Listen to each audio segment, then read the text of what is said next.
ये दो टांग के बीच में जो पार्ट है, जरा सा माल हुआ लुचुर बुचुर करने लगा, कंट्रोल नहीं हुआ तो 70 साल के बुढ़ापे में लड़के से गुलामबाजी शुरू कर दिया। नहीं कुछ हुआ जवानी में जानवर से सोहबत करना शुरू किया। नहीं कुछ मिला तो बाथरूम में अपनी मुट्ठी से अपने हाथ से मुश्तजनी शुरू कर दिया।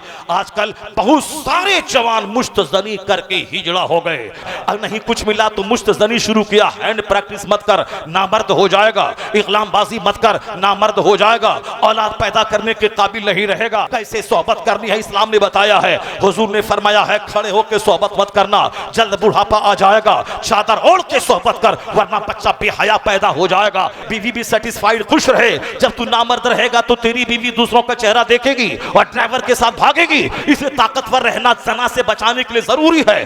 जना से समाज को बचाने के लिए मर्द का ताकतवर रहना जरूरी है, और ताकतवर रहने के लिए नमाज पढ़ना जरूरी है, और ताकतवर रहने के लिए जिक्र अस्कार जरूरी है। अपने आप को गैर जरूरी बातों से बचाया, जन्नत की ताकत वहां मिलेगी। यहां औरतों को सेटिस्फाइड करने की ताकत यहां मिलेगी। और जब तू ताकतवर रहेगा, समाज में सेनाकारी चोर दरवाजे से दाखिल नहीं होगी। मुस्तफा क्या कहते हैं, जो दो जबड़ों के बीच की जबान की सुरक्षा की जमानत मुझको दे दे, और दो टांग के बीच में जो शर्मगा है उसकी सुरक्षा की जमानत कोई मुझे दे दे। हुजूर कहते हैं अज़मल लहुल जन्ना, मैं उसे जन्नत की बशारत सुनाता हूं। अमेरिका के दानिश्वर आज कहने लगे जबान और प्राइवेट पार्ट पे कंट्रोल। हिंदुस्तान के मोदी आज कहने लगे बाहर जाते हो जबान और प्राइवेट पार्ट पे कंट्रोल। चाइना जापान के जिम्मेदार आज कहने लगे बाहर जाते हो जबान और प्राइवेट पार्ट पे कंट्रोल। माँ बाप यहां कहते हैं बेटा दिल्ली पंजाब जा रहे हो जबान पे और शर्मगा पे कंट्रोल। जो बातें आज लोग कह रहे हैं, कुर्बान मुस्तफा जाने रहमत पे सबसे बड़े मसीहा सबसे बड़े मुअल्लिम ने 1400 साल पहले कहा, जो जबान की और शर्मगाह की सुरक्षा की जमानत मुझको दे दे, मैं उसको जन्नत की जमानत देता हूं। दिल दे दिया, नहीं माना तो जान दे दिया। कट गया। एक लड़का था, वह फांसी के फंदे पे लटक गले में चादर लगा दिया और बोला कि देखो तुम अगर नहीं शादी करोगी मुझसे तो मैं मर जाऊंगा, अगर नहीं करोगी शादी मैं मर जाऊंगा। इसी खेल खेल में गले में चादर फंस गई और वह मर गया। वो लड़की अपनी जगह रह गई, उसकी शादी हो गई, वह अपने शौहर के साथ खुश है, और ये गया, ये टिस मार खा गया, मर गया। ये दिल फेंक आशिक मेरे मेरे बच्चे बन रहे हैं। मुंह में गुटखा खाना, मोबाइल देखना, फोन से बात करना, और साफ फांसी ले लेंगे, तुम नहीं मिलोगे तो मैं मर जाऊंगा। हाँ हाँ, इसीलिए तू पैदा हुआ है। एक लड़की नहीं मिली तो तू मर जाएगा। तेरे पैदा होने का मकसद है अल्लाह की इबादत करना। वमा खलक़तुल जिन्न वल इंसा इल्ला लियअबुदून। जमीन आसमान सूरज चांद सितारे सारी सब कुछ तेरे लिए, और तू पैदा हुआ है अल्लाह की इबादत के लिए। मैंने बच्चों को बताया नहीं, मैंने बच्चों के सामने फिल्म की कहानी बताई तो बच्चा तो आशिक हो ही गया। अब यह दिल फेंक आशिक बना, अपनी जान से हाथ धो बैठा, और जिसकी मोहब्बत में धो बैठा वो हंस रहा है, हंस रही है तुम्हारी मौत पे। क्यों इस तरह दिल फेंक आशिक बन रहा है? तो अस्सलामु अलैकुम व रहमतुल्लाहि व बरकातुहू। अल्हम्दुलिल्लाहिल्लज़ी ज़य्यना अन-नबिय्यीना बिहबीबिहिल मुस्तफ़ा व मन्ना अलल मुमिनीना बिनबिय्यिहिल मुज्तबा वस्सलातु वस्सलामु अला सय्यिदिना मुहम्मदिन खैरिल वरा व अला आलिहि व अस्हाबिहिन नजबा इला यौमिल जज़ा। अम्मा बअद फ़अऊज़ु बिल्लाहि मिनश शैतानिर रजीम। बिस्मिल्लाहिर रहमानिर रहीम। किताबुन अनज़लनाहु इलैका मुबारकुल लियद्दब्बरू आयातिही व लियतज़क्कर उलुल अलबाब। सदक़ल्लाहुल अज़ीम व सदक़ रसूलुहुन नबियुल करीम। एक बार मोहब्बत से दरूद शरीफ पढ़ें सारे लोग मिलकर। अल्लाहुम्मा सल्लि अला सय्यदना व मौलाना मुहम्मदिन मअदनिल जूद वल करम व आलिहि व बारिक व सल्लिम सलातन व सलामुन अलैका या रसूलल्लाह। उर्से उल हक़ानी और जलसे दस्तारबंदी में हमारी और आपकी शिरकत हो रही है। आज तकरीर आप सुनते हैं, एक बहुत बड़े मुक़र्रिर के उर्स में आए हैं, जिन्होंने खिताबत को एक नया रुख पूरे हिंदुस्तान में दिया। सिर्फ उलमाए कराम हदीस सुना करते थे और हदीस पढ़ा करते थे, लेकिन पब्लिक गैदरिंग में दरसे बुखारी का मंजर अगर किसी ने दिखाया है तो उस खतीब का नाम हजरत मौलाना अहमद हुसैन अबुल हक्कानी साहब। पब्लिक जलसे में मिशकात की हदीस, बुखारी की हदीस, मुस्लिम शरीफ की हदीस, इब्ने माजा की हदीस, अबू दाऊद शरीफ की हदीस, इन किताबों का नाम उलमा कराम कुछ लोग वो भी नहीं जानते या नाम सुने थे मगर उस किताब की हदीस पाक नहीं पढ़ते थे। पब्लिक की तो बात ही दूर की बात है, मगर वाहिद तनहा खतीब हिंदुस्तान हजरत मौलाना अबुल हक्कानी थे जिन्होंने पब्लिक को इन साए सित्ता की किताबों का नाम याद दिला दिया और उन किताबों की अहादीस सुना सुना कर पूरे हिंदुस्तान की महफिलों में जहां कहे, जहां लतीफे, जहां किस्से, जहां कहानियां, इस तरह की हरकतों से इस पाकिज़ा महफिल को लोगों ने बदनाम किया था। अबुल हक्कानी साहब तनहा खतीब का नाम है जिसने हदीस रसूल का सहारा लेकर महफिल को पाकीज़गी अता की और इसी हदीस रसूल के सहारे पूरी दुनिया में मकबूले अनाम। पता ये चला कि सिर्फ लतीफ़ा कहने वाले को मकबूलियत नहीं मिलती है, उससे ज्यादा हदीस और कुरान पढ़ने वाले को मकबूलियत मिलती है। कुरान करीम इस महफिल में न सुनाए तो कहां सुनाए, हदीस यहां न सुनाए तो कहां सुनाए। ये कव्वाली की महफिल तो नहीं, ये कोई ऑल इंडिया नातिया मुशायरा तो नहीं है, कोई ऑल इंडिया गजलिया मुशायरा तो नहीं। क्या है? जलसे दस्तार बंदी और यह क्या कॉन्फ्रेंस, सीरत रसूल कॉन्फ्रेंस, दयारे हबीब कॉन्फ्रेंस, मतलब वहां खतीब आएंगे, कुरान हदीस की बात, नात सुनी जाएगी। चूंकि इश्क रिसालत का नूर जगमगाने के लिए नात जरूरी है, लेकिन दीन ईमान बचाने के लिए कुरान हदीस का पैगाम जरूरी है। इसलिए हमारी महफिलों में नात ही सुनी सुनाई जाती है और सबसे ज्यादा फोकस जिस पे होता है वो कुरान और अहादीस का दर्स है। अल्लाह तबारक व तआला मौलाना अबुल हक्कानी साहब अलैहि रहमा की कब्र को रहमत व नूर अता फरमाए, हदीस रसूल का सदका उन्हें अता फरमाए, जन्नतुल फिरदौस में आला मकाम अता फरमाए। बस थोड़ी सी शांति बनी रहे और सारे लोग गौर से सुने। हमारी माँ बहन बेटियां अपने सरों को ढांप लें और अपनी निगाहें नीची कर लें, मर्दों को आंख उठा उठा के न देखें और हमारे भाई, हमारे बेटे, हमारे चचा वो भी माँ बहन बेटियों को गौर गौर से घूर घूर के न देखें।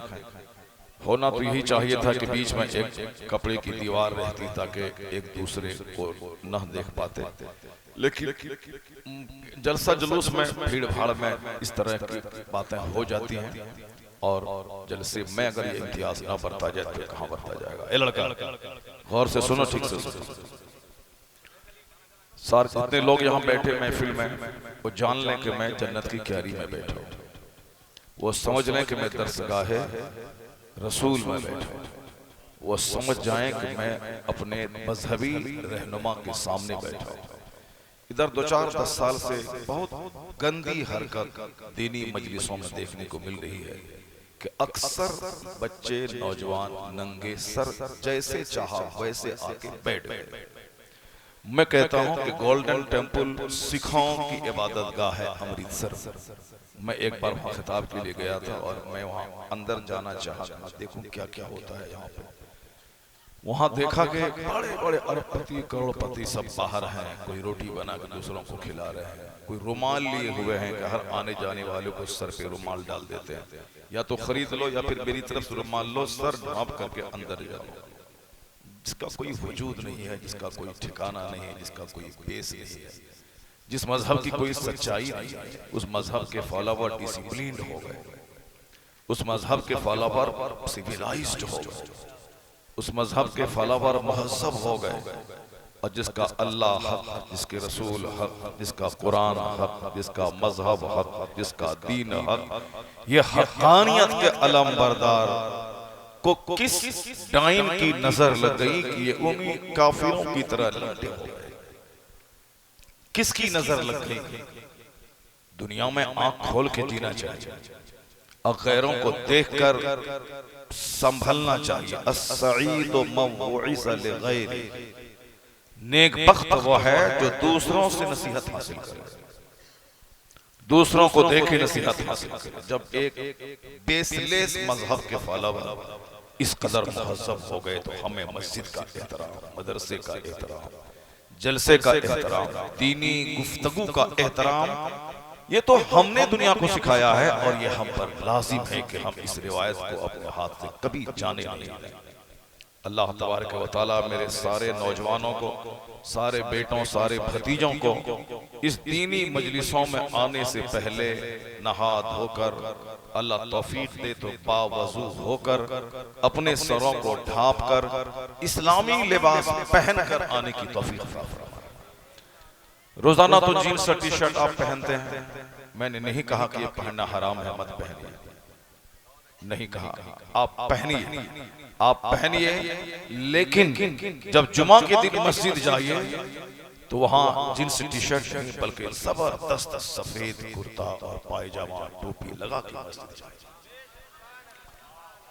आप शादी की महफिलों में जाते हैं, कोट और ब्लेजर पहन के जाते हैं, ठीक है, जाइए, अगरचे ये पहनना हराम नहीं है, मगर थोड़ी सी मुशाबहत अंग्रेजों से, यहूदियों से, नसरानियों से मुशाबहत तो है, क्योंकि ये सारे लिबास, ये डिजाइन, ये उन्हीं लोगों ने पैदा किए हैं, ठीक है, कसरत इस्तेमाल और सारी कौम के लोग इस्तेमाल करते हैं, इसलिए अब ये किसी कौम की तखसीस वाला लिबास नहीं रहा, तो ठीक है, पहनिए, लेकिन कम से कम इतना तो हो कि जब शादी में जाने से पहले तैयारी करते हैं, नहाते धोते हैं, चारी लगाते हैं, ताकि वहां जाएं अपने दोस्त अहबाब के सामने अच्छा लगे, तो कम से कम इतना तो कीजिए कि जब आप जलसे में आए तो सफेद कपड़ा पहन के, मुश्क और कस्तूरी लगा के, सरों को टोपियों और रुमाल से ढांप के आप बैठें, ताकि लगे कि आप मुस्तफा के गुलाम हैं, मुस्तफा की महफिल में बैठने आए। अल्लाह तबारक व तआला आप सबों को दीनी मजलिसों की कद्र की तौफीक अता फरमाए। मेरी माँ बहन बेटियां वो जान लें कि मुसलमान औरतों का तशख्खुस है वो हिजाब और निकाब, और हैदराबाद शहर में आप जाके देखें 95% खवातीन मुसलमानों की वो सब के सब हिजाब और निकाब में नजर आती है। दिल्ली में जाके देखें, गुजरात में जाके देखें, ये सिर्फ बिहार ही में ऐसा मसला है कि औरतें यहाँ सिर्फ 5% औरतें निकाब इस्तेमाल करती हैं। अगर यही जलसा गुजरात में हुआ होता तो एक भी औरत बगैर निकाब के नजर नहीं आती। अभी मैं इधर से लेके वहां तक देखता हूँ, सिर्फ 5% औरतों ने निकाब पहन के रखा। आप उधर मत देखें, मैं रिपोर्टिंग आपको दे रहा हूँ, आप उधर मत देखें, मैं रिपोर्ट कर रहा हूँ। 90% मेरी बेटियां, मेरी माँ है, मेरी चची, वो सब इस तरह आई हैं जैसे आमतौर पर अपने घर में रहती है। मैंने देखा गुजरात में रात में अगर किसी खवातीन को दावत दी गई, वो रात में अपने चचा के घर या अपने चचेरे ससुर के घर, रिश्तेदार के घर जा रही थी रात में, जबकि कोई नहीं देखता, उस वक्त भी वो निकाब लगा के अपने पड़ोसी के घर जाती है। मैंने अपनी बीवी से कहा, जबकि 10 कदम पर मेरा घर, मेरा मदरसा है, खवातीन का मदरसा है जामिया उम्महातुल मोमिनीन, कभी 100, कभी 150, कभी 200, कभी 250 बच्चियां हॉस्टल में रहती हैं। मेरी 4 बेटियां, चारों बेटियां आलिमा हैं, और मेरी बीवी वो मुअल्लिमा, सदर मुअल्लिमा है, प्रिंसिपल है। घर से 10-20 कदम की दूरी पे मदरसा है, लेकिन आज तक मैंने उनसे ये भी कहा कि आप रात में जाती हैं, जैसे मगरिब बाद गई, फिर वहां से इशा के बाद आप आ गई, सुबह सवेरे आप जाती हैं, फिर वहां से दोपहर में आती हैं, 10 कदम पे तो है, क्यों नहीं मोटी चादर ओढ़ ले? निकाब पहनना कोई जरूरी फर्ज वाजिब नहीं, पर्दे के लिए आप एक मोटी चादर डाल सर से लेके पांव तक, मगर नहीं, उन्होंने कहा कि मुझको एक आदत सी लगी, इसके बगैर मैं घर से बाहर ही नहीं निकल पाती, इसके बगैर मैं घर से बाहर नहीं निकल पाती। आपको मालूम होना चाहिए कि वो कहाँ की हैं जो ये कहते हैं कि घर के निकाब के बगैर मैं घर से बाहर नहीं निकल पाती हूँ, चाहे 10 कदम पे मदरसा हो, जमीर गवारा नहीं करता। वो मेरी अहलिया है। कहाँ की? घोसी की। घोसी की। अब वहां की तहजीब में दाखिल है कि औरतें निकाब पहने। आप मजलिस में, दीनी जलसों में आप नेक बातें सुनने आई, इसलिए आप पर लाजिम है कि आप निकाब को आम करें। बिल्कुल, चाहे बाजार जाना पड़े, चाहे कहीं भी जाना पड़े, रिश्तेदार के जाना पड़े, पर्दे को आम करें। इसकी वजह से आप पहचानी जाएंगी कि ये मुसलमान खातून है। जिस तरह सारे मुसलमान मर्द चेहरों को दाढ़ियों से सजा लें, तो फिर रेलवे स्टेशन पे 90% लोग कोई खैर नहीं बल्कि मुसलमान नजर आए। फिर लोगों को चिढ़ाने की हिम्मत नहीं होगी, क्योंकि पूरा रेलवे स्टेशन जो अक्सर सफर करने वाले मुसलमान ही रहते हैं। क्योंकि मुसलमानों को ही दिल्ली जाना है, पंजाब जाना है, अमृतसर जाना है, गुजरात जाना है, राजस्थान जाना है, मुंबई जाना है। सारी ट्रेनें बिहार की अक्सर मुसलमानों से भरी रहती हैं, हरिजनों से भरी रहती हैं। अगर ये सारे मुसलमान जाएं पंजाब दिल्ली, कमाएं खाएं मेहनत करें, कोई हर्ज की बात नहीं है। हराम तरीके से 1 करोड़ रुपए कमाना उससे करोड़ों बेहतर है कि पसीना बहाकर हलाल का 100 रुपए कमाना। हलाल का 100 रुपया हराम के 100 करोड़ से बेहतर है। क्योंकि हराम खाकर कोई काबा में जाके दुआ करे, दुआ कबूल नहीं होगी, नहीं होगी, नहीं होगी। और हलाल खाकर कोई मोहल्ले की मस्जिद में जाके दुआ करे तो अल्लाह उसकी दुआ कबूल कर लेगा। क्योंकि दुआ की कबूलियत के लिए ग़िज़ा का हलाल होना शर्त। ये इस बात को हमेशा गिरह बांध कर रखना है। मुफ्ती रहमतुल्लाह साहब बहुत बाइज्जत, बहुत बासलाहियत, बहुत नेक आलिम है। वो मुझसे ज्यादा आप जानते, चूंकि आपके दियार में रहते, मगर मैं जानता हूँ कि नासिक में बड़ी पीर साहब की तरह इज्जत इन्होंने हासिल की। और वहां से निकलने के बाद आज भी वहां के लोग इनको देखने और फिर इनको अपने घर में बुलाने के मुतमन्नी रहते हैं कि वही कौन कहता है कि आलिम की इज्जत नहीं होती है। पहले आलिम बन के तो दिखाते हैं, लोग तो पांव धो के पीने के लिए तैयार है। पहले आलिम बन के तो दिखाते हैं, लोग पांव धो के पीने को तैयार है। पेशानी को चूमते, हाथ को चूमते हैं। किसी बैरिस्टर को, किसी लॉयर को, किसी एडवोकेट को, किसी बड़े लैंडलॉर्ड का भी टेलिस्ट को नहीं देखा कि लोग उनका पांव चूमे। हाँ, बेटा है तो बाप का पांव छू लिया, गैरों में ऐसा होता है। टीचर है तो उनके स्टूडेंट का थोड़ा सा हाथ ऐसे करके चूम लिया। मगर बाज़ाब्ता दस्त बोसी, कदम बोसी और पेशानी बोसी, ये अगर किसी के हिस्से में है तो वह सिर्फ आलिमे रब्बानी है, जो हदीस और कुरान की तालीम आम करने का इनाम दुनिया में यह मिलता है कि बड़े अरबपति भी पेशानी चूम कर कहते हैं कि मैंने जो पेशानी चूमी है वो तेरी जमीन, तेरा घर देख कर नहीं है, सिर्फ ये देख कर के तू नाइबे रसूल है, मुस्तफा की हदीस सुना। अल्लाह तबारक व तआला हम सबों को अपने आलिमों की इज्जत करने की तौफीक अता फरमाए। अल्लाह ताला मेरी माँ बहन बेटियों सबों को मजलिसों का एहतराम करने की तौफीक अता फरमाए। मेरे पास टाइम था कम से कम 4 घंटे का। 4 घंटे का टाइम मेरे पास तकरीर करने का रहता है। अक्सर लोग कहते हैं कि 3 घंटा 4 घंटा, मगर आज मैं 3 घंटा नहीं बोलूंगा, क्योंकि जाबिर भाई नात पढ़ने के लिए लड़ाई कर रहे हैं। अब कैसे होगा 3 घंटे कैसे मैं बोलूंगा? अब तो मैं 1 घंटा सिर्फ बोलूंगा, क्योंकि जाबिर भाई को मैं तकलीफ नहीं पहुंचाना चाहता, क्योंकि ये हमारे अबू हक्कानी साहब किबला रहमतुल्लाह अलैह के शहीद नाथा हैं। सुभान अल्लाह, सुभान अल्लाह। जाबिर भाई सुन रहे हैं? हाँ, अरे माशाअल्लाह, अबू हक्कानी साहब के शहीद नाथा हैं। और जहां भी गए जाबिर भाई कार में बैठा के बहुत पसंद करते थे। वो इनको बहुत दिनों से सुनते भी थे, पसंद करते थे, साथ में ले जाते थे। अब ये नाराज हो जाएं कभी मुझको गवारा नहीं होगा। नहीं बोलूंगा मैं आज यहाँ, कल बोलूंगा मैं तो वहां पे और तकरीर कर लूंगा मैं वहां परसों 4 घंटे की तकरीर। कल परसों क्या परसों मुजफ्फरपुर की तरफ, अभी सुबह यहाँ घर जाऊंगा इंशाल्लाह, फजर की नमाज मदरसे में पढ़ूंगा, फिर वहां 2-4 घंटे सो के मदरसे में 8 घंटे रह के फिर मैं आ जाऊंगा मुजफ्फरपुर इलाके में खिताब करने के लिए अल्हम्दुलिल्लाह। और उसके बाद हाँ पुपरी में मैं रहूंगा, मगर वहां तकरीर कर लूंगा। कल मैं 3 घंटा वहां शोरा नहीं है, वहां 3 घंटा कर लूंगा, मगर आज जाबिर भाई को तकलीफ नहीं पहुंचाऊंगा, क्योंकि मेरे बाद जल्दी से उनको नात पढ़नी है और हमारे बहुत सारे शोरा बचे हुए हैं। अल्लाह ताला हम सबों को नात से ज्यादा तकरीर सुनने की तौफीक अता फरमाए। और तकरीर कोई कॉमेडी नहीं है, तकरीर कोई लतीफा नहीं है। एक आयत कुरान की सुना दे, उसका मफहूम बता दे, इससे जबरदस्त कोई खिताब नहीं। मैं अक्सर उलमाए रब्बानी को मैं मशवरा देता हूं कि आप जुमा के प्लेटफॉर्म को दीन की तबलीग का सबसे बड़ा मरकज समझें। जलसे में तो लोग आते हैं, लोग जाते हैं, यहाँ तो जमने जमाने, लोगों को बिठा के रखने, बहुत सारी बातें रहती हैं। इसलिए बहुत सारी बातें जो सोच के लोग आते हैं वो बातें खत्म हो जाती है, क्योंकि यहाँ पब्लिक का मसला होता है। ये लड़का भाग रहा है, ये जा रहा है, उसको कैसे रोका जाए, कैसे उसको डांटा जाए। यहाँ बहुत सारे मसले जलसे में होते हैं, लेकिन जुमा के दिन जो लोग मस्जिद आ गए वो नमाज पढ़ने के बाद ही जाएंगे, वहां उठने का कोई सवाल नहीं। उससे जबरदस्त शांतिपूर्ण सभा कोई नहीं है। इसलिए मैं अपने भाइयों को मशवरा देता हूं कि जुमा के दिन कोई नात ना पढ़े, जुमा के दिन कोई कहानी लेके ना बैठ जाए।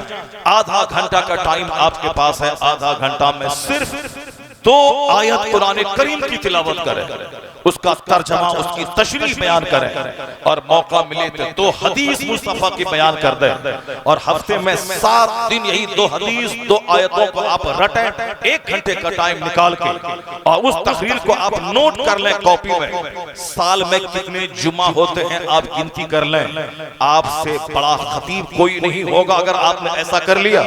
और फिर इससे बड़ी खिदमत दीन की कुछ नहीं होगी। लतीफा का असर नहीं होता, मंजूम कलाम का उतना असर नहीं होता, कहानी का असर नहीं होता, क्योंकि अल्लाह का कलाम सबसे बड़ा, तो सबसे ज्यादा असर अल्लाह के कलाम का होता है। इन्ना खैरल हदीस किताबुल्लाह व इन्ना खैरल हदी हदी मुहम्मद, हदीस पाक में आया है सबसे बेहतरीन कलाम अल्लाह का कलाम। और अल्लाह का कलाम जहां पढ़ा जाता है वहां फरिश्ते नाज़िल होते हैं, वहां सकीना होता है। नहीं सुना आप सबसे से पूछ लें। एक सहाबी रसूल आका अलैहि सलाम की बारगाह में हाजिरी देकर का सरकार रात में सूरह कहफ पढ़ रहा था, मेरे सामने एक घोड़ा बंधा हुआ था, वह घोड़ा भटकने लगा, उछलने लगा, कूदने लगा। मुझको समझ में नहीं आ रहा था कि घोड़ा क्यों कूद रहा है। जानवर है, मैं कुरान पढ़ रहा हूँ, ये जानवर क्या समझे, मगर ये जानवर उछलने लगा, कूदने लगा। मैं जब बाहर आके देखा तो देखा यहाँ से लेके आसमान तक एक नूर का हाला बना हुआ। सुबह हुई, हुजूर के पास गए, कहा सरकार मैंने ऐसा देखा है। तो आका फरमाते हैं कुरान करीम की तिलावत के वक्त में सकीना नाज़िल होता है।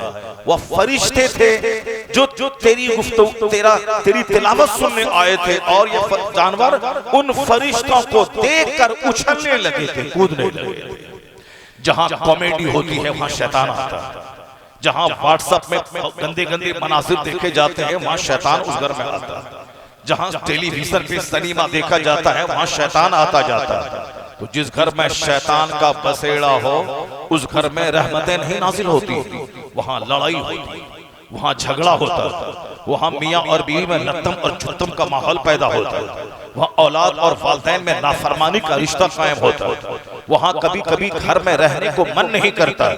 यही वजह है कि आज जिन घरों में 5 कमरे में 5 टेलीविजन और उसमें खबरों का बहाना है, फिल्म और धारावाहिक का निशाना है, और हमेशा कॉमेडी कहा की महफिलें हैं, आले लहवो लईब सामने है।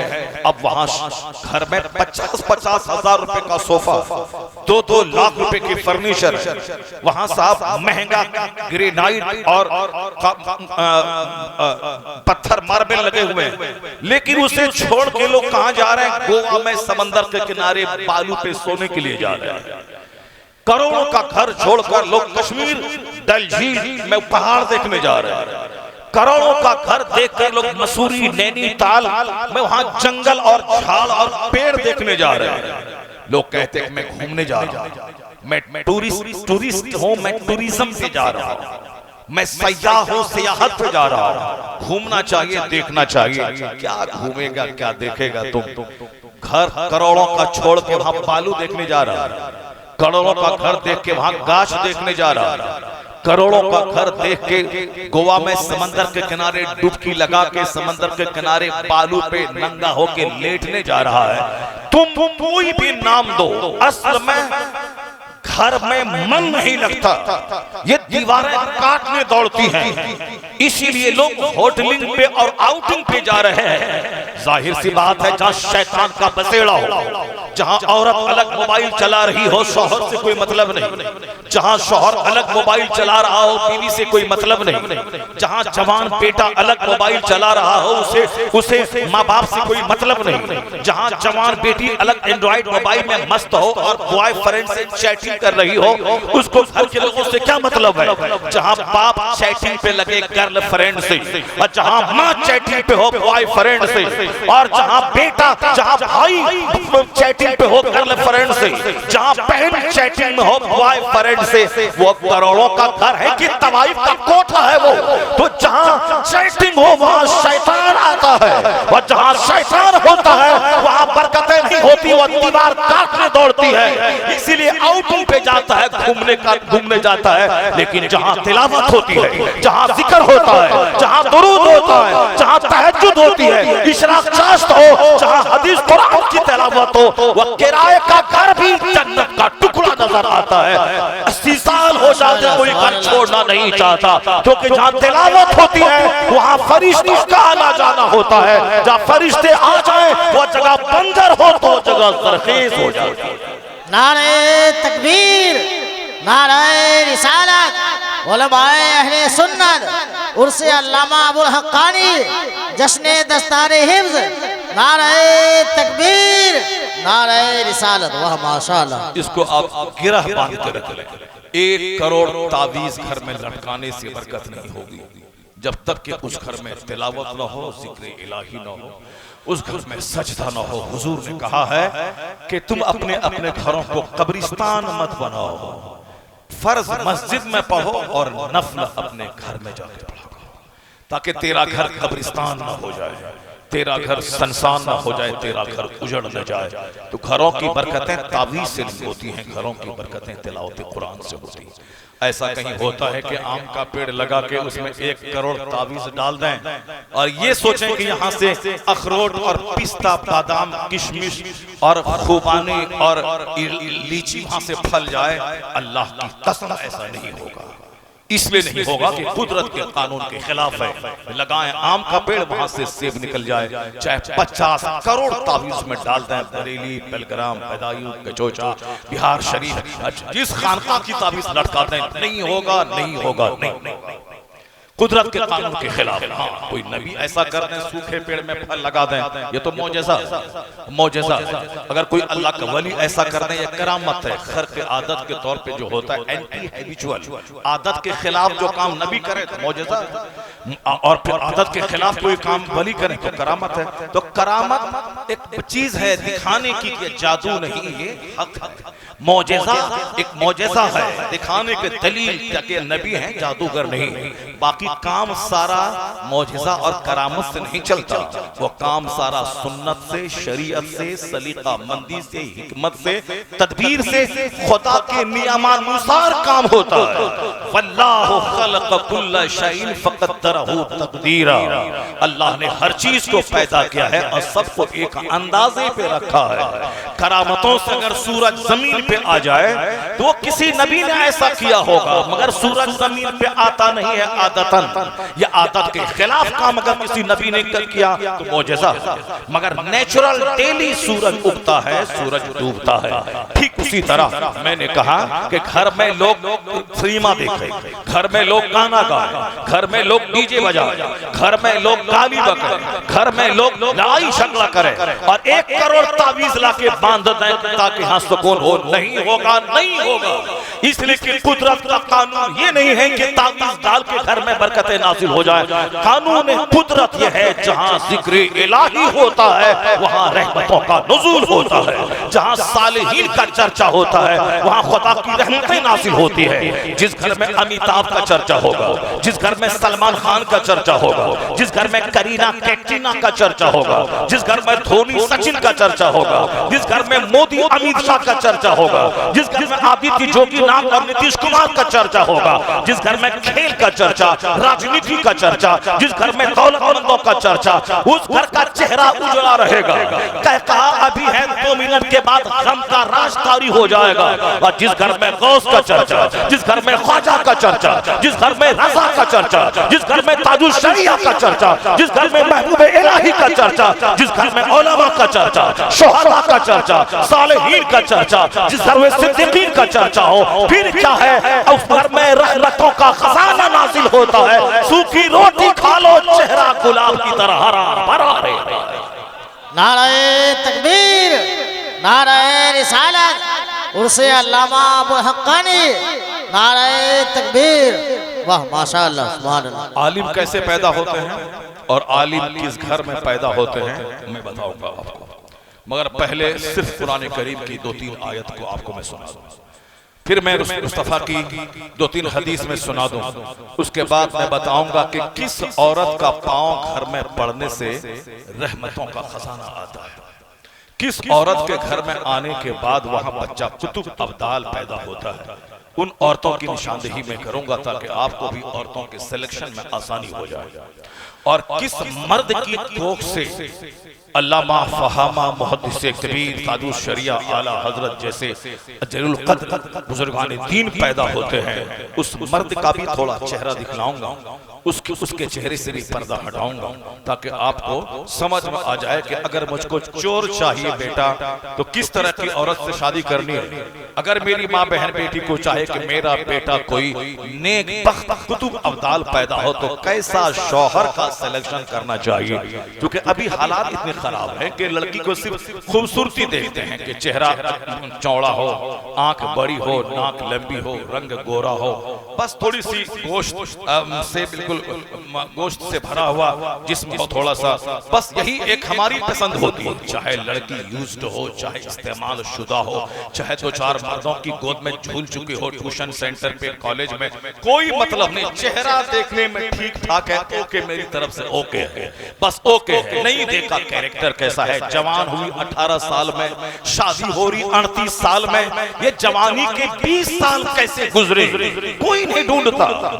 खाना 3 दिन ना खाए तो बंदा मर जाता, पानी नहीं पिए तो बंदा मर जाता। जिस तरह प्यास लगती है तो पानी चाहिए, भूख लगती है तो दाना चाहिए, उसी तरह जवान होने के बाद एक नफ्सानी ख्वाहिश उभरती है, उसके लिए खवातीन को मर्द हजरात चाहिए और मर्द को खवातीन चाहिए। इसीलिए अल्लाह ने दोनों जिन्स को पैदा करके निकाह करने का एक शानदार ज़ाब्ता अता किया ताकि जब दाना भूख लगे दाना खाओ, प्यास लगे पानी पियो, और जब ख्वाहिशात उभरे तो इसको बेलगाम मत होने दो, जायज तरीके से शादी कर ले, उस ख्वाहिश की तस्कीर हो, ख्वाहिश की तस्कीर का सामान पैदा हो जाए।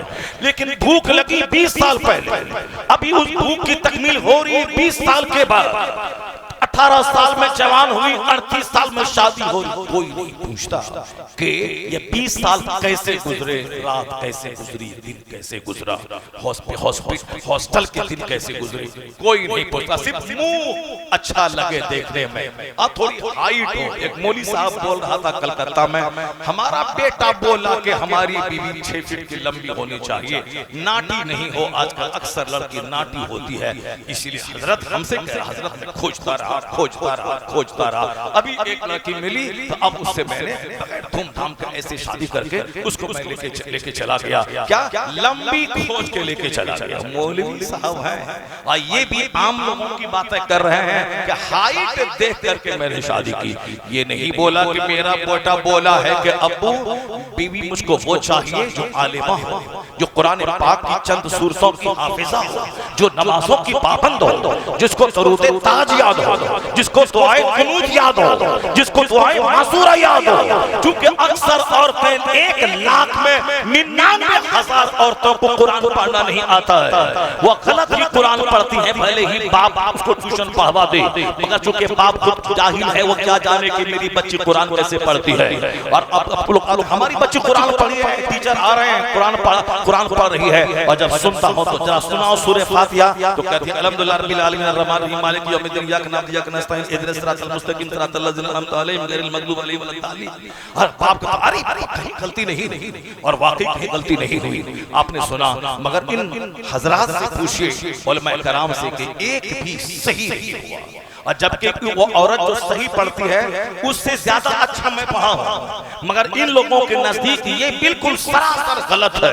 अब आप बताएं कि वो कैसे कुरान पढ़ती होंगी। मौलाना थे, कम से कम बाप को तो इतना कहते थे कि अक्सर लड़कियां जाहिल, लड़कियों का मदरसा खुल रहा है, जो मदरसा चलाते हैं सबों को मालूम है कि मौलमात में कितनी परेशानी होती है। बुखारी मुस्लिम पढ़ाने वाली मौलमात 1 करोड़ में 1 नहीं मिलती है। ये तामीर अदब और उर्दू की पहली पढ़ाने वाली मौलमात बहुत मिलती हैं, मगर वहाँ मिशकात पढ़ाने वाली और हिदायतुन नहव अश-शजावी पढ़ाने वाली करोड़ों में घुसी में भी नहीं मिलती हैं। कोई मिलती हैं। अक्सर तो तामीर अदब और अनवार शरीयत भी ठीक से पढ़ना नहीं आता है। मौलाना थे, कम से कम इतना तो कहते थे बाप से कि मेरे अब्बू लड़की ऐसी हो जो कम से कम मिशकात तो पढ़ा सके, कम से कम बुखारी तो पढ़ा सके, कम से कम नमाज पंजगाना में जितनी चीजें पढ़ी जाती वो सारी चीजें तजवीद और ग्रामर की रियायत से पढ़ने वाली खातून हो। तब वो बाप मुझसे कहता मेरा बेटा ऐसा बोला था, मैं ढूंढता रहा। एक औरत मिल गई, मैंने जांचा परखा, वो गरीब लड़की मिली, मैंने उसको अपना बहू बना लिया। तब हम उसका चर्चा करते हैं। लेकिन जो टीचर क्लास का गोंडा बोलता है, जो जुआरी बोलता है, जो शराबी बोलता है, जो गुटखाखोर बोलता है, जो सड़क छाप का फटा हुआ पैंट पहनने वाला, गले में सिकरी डालने वाला, जोकर की तरह बाल रखने वाला, 24 घंटे मुंह में पाखाने की तरह बदबू करने वाला, गुटखा खाने वाला, जो बात बोलता है, मोबाइल चलाने वाला, सिनेमा देखने वाला, 10-10 घंटे जाकर पुल पुलिया पे बैठ करके गंदी बातें, गंदे मनाजुर देखने वाला जो बात कहता है, वही बोली जब मौलाना बोलने लगे तो क्या उम्मीद करते हो कि समाज में वली पैदा होगा, तो तू पैदा होगा, अब्दाल पैदा होगा, वो वहां से नेक लोग पैदा होंगे? नहीं होगा। जब सोच इतनी गंदी हो जाए, वहां चोर पैदा होगा, वहां डकैत पैदा होगा, रेलवे की पट्टी उखाड़ने वाला पैदा होगा, मालगाड़ी का लुटेरा पैदा होगा, हत्यारा पैदा होगा, माँ बाप को आंख दिखाने वाला पैदा होगा, ये हरामखोर पैदा होगा, सनीनाबाज पैदा होगा। जिस दिन ये इरादा कर लिया कि माल नहीं चाहिए, हमें खातून चाहिए कायदे की, और जिस दिन खातून ने डिसीजन ले लिया कि हमें मालदार नौकरी वाला लड़का नहीं चाहिए, हमें नेक चाहिए, उस दिन समाज में चोर नहीं पैदा होगा, वली पैदा होगा, अब्दाल पैदा होगा, कुतुब पैदा होगा, उलमा पैदा होंगे। कानून कुदरत है। जब बाप थे मौला अली और मां थी फातिमा, तो बेटा जोकर नहीं, शहीदों का सरदार हसन और हुसैन पैदा हुआ। नारे तकबीर, नारे रिसालत, मसलके आला हजरत, उलमाए अहले सुन्नत, उर्से अल्लामा अबुल हक्कानी अलैहि रहमा, जश्ने दस्ताने हिफ्ज़, नारे तकबीर। वाह माशाअल्लाह, हक है। दुनिया का सारा काम एक सिस्टम से होता है। दुनिया सिस्टम से चलती है। दुनिया का सारा काम एक निजाम के तहत चलता है। कभी आपने देखा कि सूरज के उगने और डूबने में कोई तब्दीली हो? कभी आपने देखा कि चांद आज नहीं उगा, कल उगा था, आज चांद उगना छोड़ दिया? अब नहीं, वो एक सिस्टम के तहत सारी दुनिया चलती है। ऐसा थोड़ी होता है कि इस बार सर्दी नहीं आएगी, सर्दी आ रही है, आएगी। सर्दी के बाद गर्मी, गर्मी के बाद बारिश, रात के बाद दिन, दिन के बाद रात, ये सारा सिस्टम है। इसी सिस्टम से दुनिया का काम चलता है।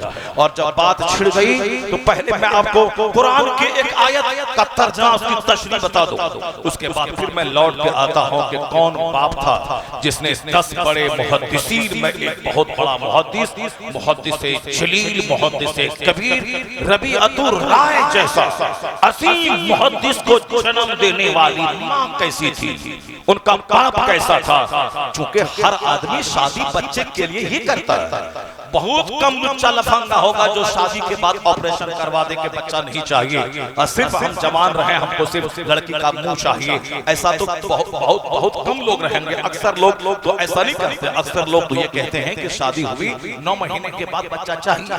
हालांकि पहले बेकरारी नहीं थी। पहले बेकरारी इसलिए नहीं थी, अल्लाह की जात पर यकीन था।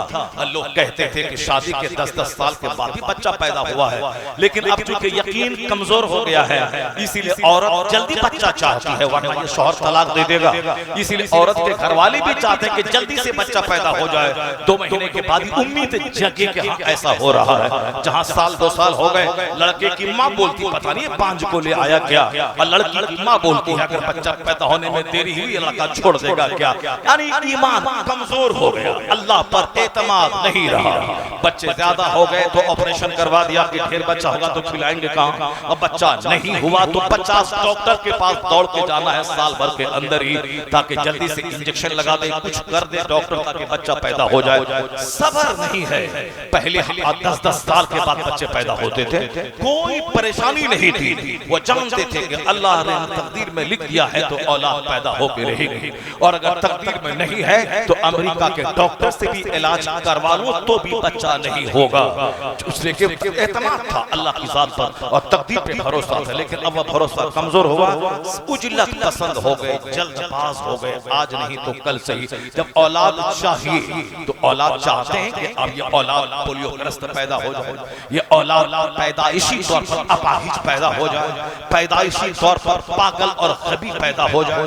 नहीं, आप चाहते हैं कि लड़का हैंडसम भी हो, बेटी मेरी खूबसूरत भी हो, सेहतमंद भी हो, सहीहुल आज़ा भी हो, यानी कान कटा ना हो, नाक टेढ़ी ना हो, किसी का नाखून उजड़ा हुआ ना हो, सहीहुल आज़ा हो, यानी सारे पार्ट्स परफेक्ट हो, और उसके बाद पोलियोग्रस्त नहीं बल्कि तंदुरुस्त हो, और फिर वह बिल्कुल भूतनी चुड़ैल नहीं, मेरी बेटी खूबसूरत हो, मेरा बेटा हैंडसम और स्मार्ट हो। ऐसा होता है कि हमारे चाहने से सब कुछ हो जाए। अगर मेरे चाहने से सब कुछ हो जाए तो मैं सोचूंगा कि सबसे बड़ी खूबसूरत मेरी बीवी हो जाए। हाँ, 10 तो एक मास्टर था मेरे यहाँ, सोचा कि मैं मास्टर हूँ, मेरी तनख्वाह 35,000 महीना है, ये 50 लड़की वाला मेरे पाँव पे आके गिर पड़ेगा और कहेगा कि हमारी बेटी से निकाह कर लो, हमारी बेटी से निकाह कर लो। ये कहानी की सारी परफेक्ट बात, ये हमारे समाज की बात है। हमारी निगाहों के सामने आज तक वो बेटा बच्चा है, शादी नहीं हुई है, हमने अपनी बेटी का भी कोई उसको ऑफर उसको नहीं दिया है। देखते ही देखते 2 बेटी की शादी होगी, तीसरी बेटी की शादी होने वाली है, चौथी की भी होने वाली, बिल्कुल अभी कम उम्र है, 20 साल के नीचे सबकी। कोई बेचैनी नहीं है, उतावलापन नहीं है। वो सोचता होगा मेरी नौकरी है, मेरे पास 40,000 महीना है, तो 50 लाख वाला आके पैर पे गिरेगा। शुरू में ऐसे ही होता है, लेकिन नौकरी के 6 साल हो गए, अब कोई रिश्ता ही नहीं आ रहा है। अब ये मारे घूम रहा है, कहीं कोई लड़की मिल जाए, कहीं कोई लड़की मिल जाए, कहीं कोई लड़की मिल जाए, कहीं लड़की मिल जाए, नहीं लड़की मिलेगी। अब बुढ़ापे के डर से कि बूढ़ा हो गया, 40 के बाद आगे बढ़ा, कोई लड़की नहीं देगा, जहाँ चाहेगा भूतनी चुड़ैल सब शादी कर लेगा। वो ये सोचता है बंदा हो, ऐसा हो वैसा हो, तीर मारे, नहीं होता है। क्या होता है? वही होता है जो मंजूरी होता जो अल्लाह चाहता है वही होता है। वमन यतवक्कल अलल्लाह फहुव हस्बुह, जो अल्लाह पे भरोसा करता है अल्लाह उसके लिए काफी हो जाता है। नौकरी, एक लड़का नौकरी 10 साल पहले हुई थी, दाढ़ी के बाल सफेद हो गए, सर के बाल सफेद हो गए। एक मौलाना साहब है, उनकी उम्र है 50-80 साल, वो खिजाब लगा के दाढ़ी में काला बन के फिर जवान बनना चाह रहा है, और सर के बाल में भी काला खिजाब लगा के स्टेज पे आके शो करना चाहते हैं। मैं वही 35 साल का हूँ जो आज से 35 साल पहले था। उम्र हो गई 80 साल, पब्लिक तो बोलेगी ना 80 साल उम्र हो गई, ये काला बाल क्यों है?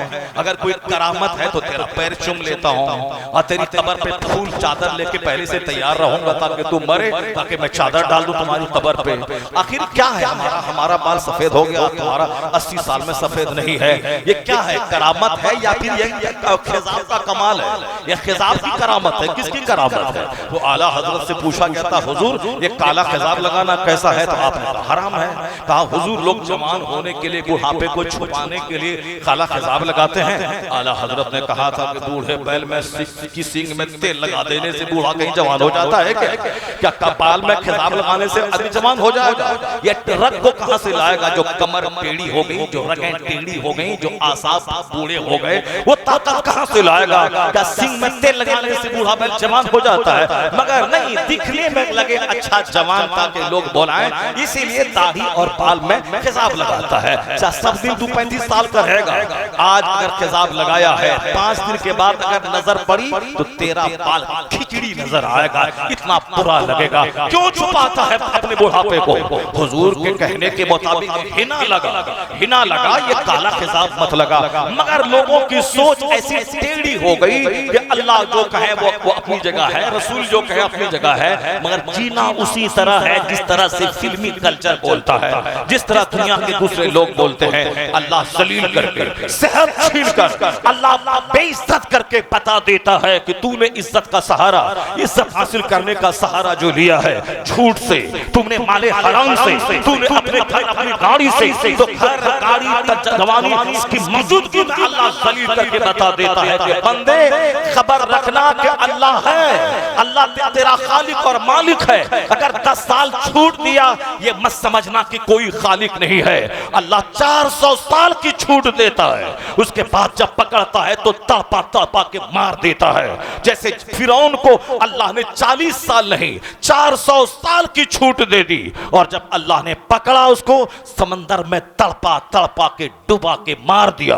उसकी सड़ी हुई लाश आज 3000 साल के बाद मिस्र के मुर्दा अजायब घर में आज तक मौजूद है, ताकि दुनिया जाने कि मगरूर का हश्र क्या हुआ। तो अल्लाह के नजदीक 400 साल 4 सेकंड है, अल्लाह के नजदीक 14 साल 14 मिनट भी नहीं है, अल्लाह के नजदीक 70 साल 7 मिनट भी नहीं है। 70 साल से जुल्म कर रहा है इस्राइल का यहूदी ताकि ग्रेटर इस्राइल बन जाए। उसे क्या खबर के फिरौन को अल्लाह ने डुबाया था उसी मिस्र की सरजमीन में, उसी के बाजू में, और यहां ये दंदनाता फिर रहा है बच्चों को शहीद करके मारकर। बस वक्त का इंतजार कर ए मोमिन, तू जिस दिन नेक बना, जिस दिन तिलावत का आदी बना, तेरी मस्जिदें जिस दिन आबाद हो गई, तेरा हाथ जिस दिन तहज्जुद के वक्त में दुआ के लिए उठ गया, तो जो काम अमेरिका का एटम बम नहीं कर पाएगा वह मुसलमान की दुआ वो काम कर जाएगी, तेरा उठा हुआ हाथ कर जाएगा। अगर यह हाथ उठा, इस्राइल नाम का कोई मुल्क दुनिया में नहीं रहेगा, न नेतन्याहू रहेगा, न जो बाइडन रहेगा, न इस्राइल रहेगा, न अमेरिका रहेगा, कोई गुल बाकी रहेगा न चमन रह जाएगा, पर रसूलुल्लाह का दीने हसन रह जाएगा। नारे तकबीर, नारे रिसालत, अज़मते पैगंबर। मैं अपनी तकरीर के आखिरी हिस्से में इन सारे पॉइंट्स पे मैं रोशनी डालूंगा। अगर वक्त रहा, आप घबराए नहीं, आप जल्दीबाजी का सहारा आपने नहीं लिया, तो इन सारे पॉइंट्स पे नजर हमारी रहेगी। मगर पहले मैं चाहता हूं कि कुरान करीम की 2 आयतों की तिलावत कर लो। इजाजत है आपकी? इजाजत है आपकी? हाथ उठा के बोलिए सुभान अल्लाह, और जोर से बोले ला इलाहा इल्लल्लाह। अल्लाह ताला रहमत और नूर की बारिश बरसाए अबुल हक़ानी साहब की कब्र अनवर पे। वो हमको कहते थे कि आपको अपने मदरसे में बुलाएंगे, आपको लोकहा में बुलाएंगे, आप क्या तकरीर करते हैं, क्या गज़ब की बात करते हैं, आप साहब बिल्कुल नॉन स्टॉप खिताब करते हैं, ज़बरदस्त आप बोलते हैं, इसलिए आप मेरे बाद बोलिएगा, पहले हमको बोलने दीजिए, पहले हम बोलेंगे। हम तो 1 घंटा बोलते हैं, 1.25 घंटा बोलते हैं, आप मेरे बाद बोलिएगा, आप तो 2-2 घंटा बोलते हैं, पहले हमको बोलने दीजिए। हाँ हुजूर, हाँ हुजूर, आप पहले बोल रहे हैं। तो हजरत बोलते थे और कहते थे मौलाना साहब आ रहे हैं, अंग्रेजी बोलेंगे, हिंदी बोलेंगे, नॉन स्टॉप बोलेंगे, ज़बरदस्त बोलेंगे। वो बोल के चले जाते थे और मुझको कहते थे कि ज़रूर बुलाएंगे, ज़रूर बुलाएंगे।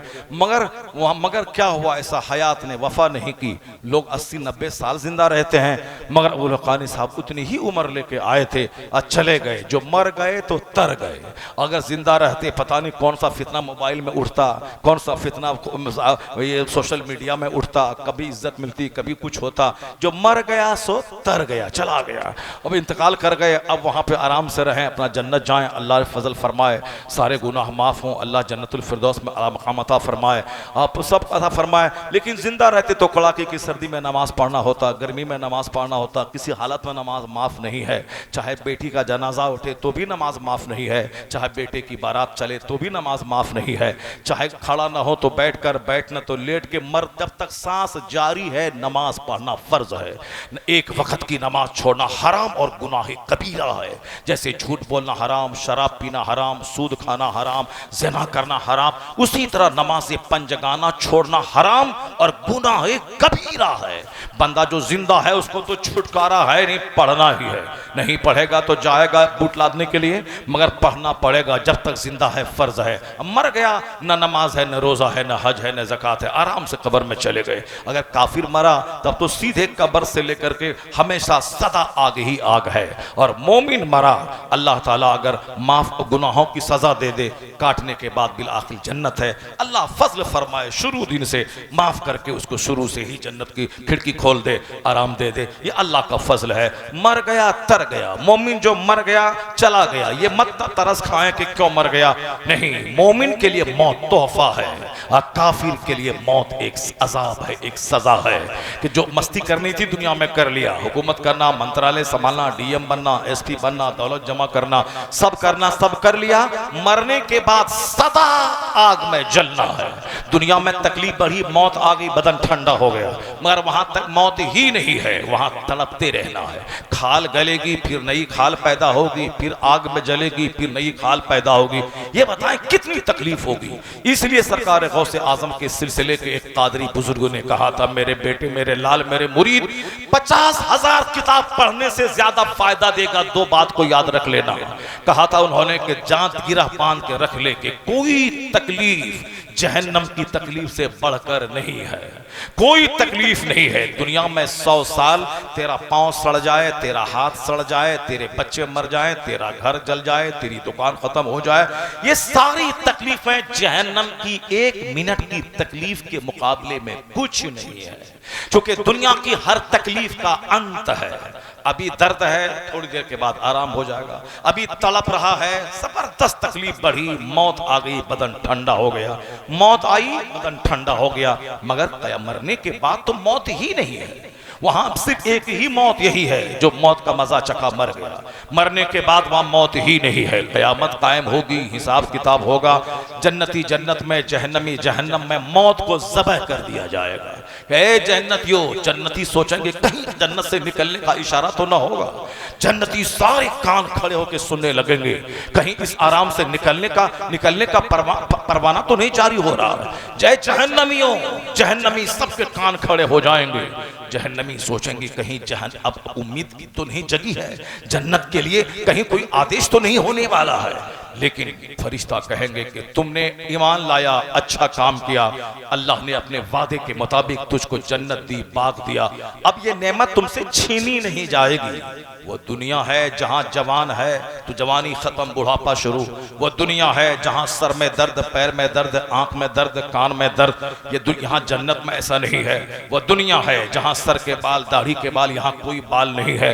वो दुनिया है जहां नाक में नेटा है, मुंह में थूक है, पसीने की बदबू है, यहाँ कुछ नहीं है। जन्नत है, यहाँ न बदबू है, न पसीना है, न पेशाब है, न पखाना है। एक फरहत बख्श टिकार आएगी और जो कुछ खाया है, सेब, संतरा, अनार, भुनी हुई मछली, दूध और शहद और शराबन तहूरा, जो कुछ खाया बस फरहत बख्श टिकार के साथ वो सारी चीजें पच जाएंगी। फिर खाने की वही लज्जतें रहेंगी। ये जन्नत है, यहाँ कोई बूढ़ा नहीं होगा। हमेशा सदा खरबों साल, महासंख्यों साल, बेगिनती साल इसी 30 साल की जवानी में रहोगे। बुढ़ापा नहीं आएगा, वरना जवानी के बाद बुढ़ापा का अंदेशा दुनिया में सताता है।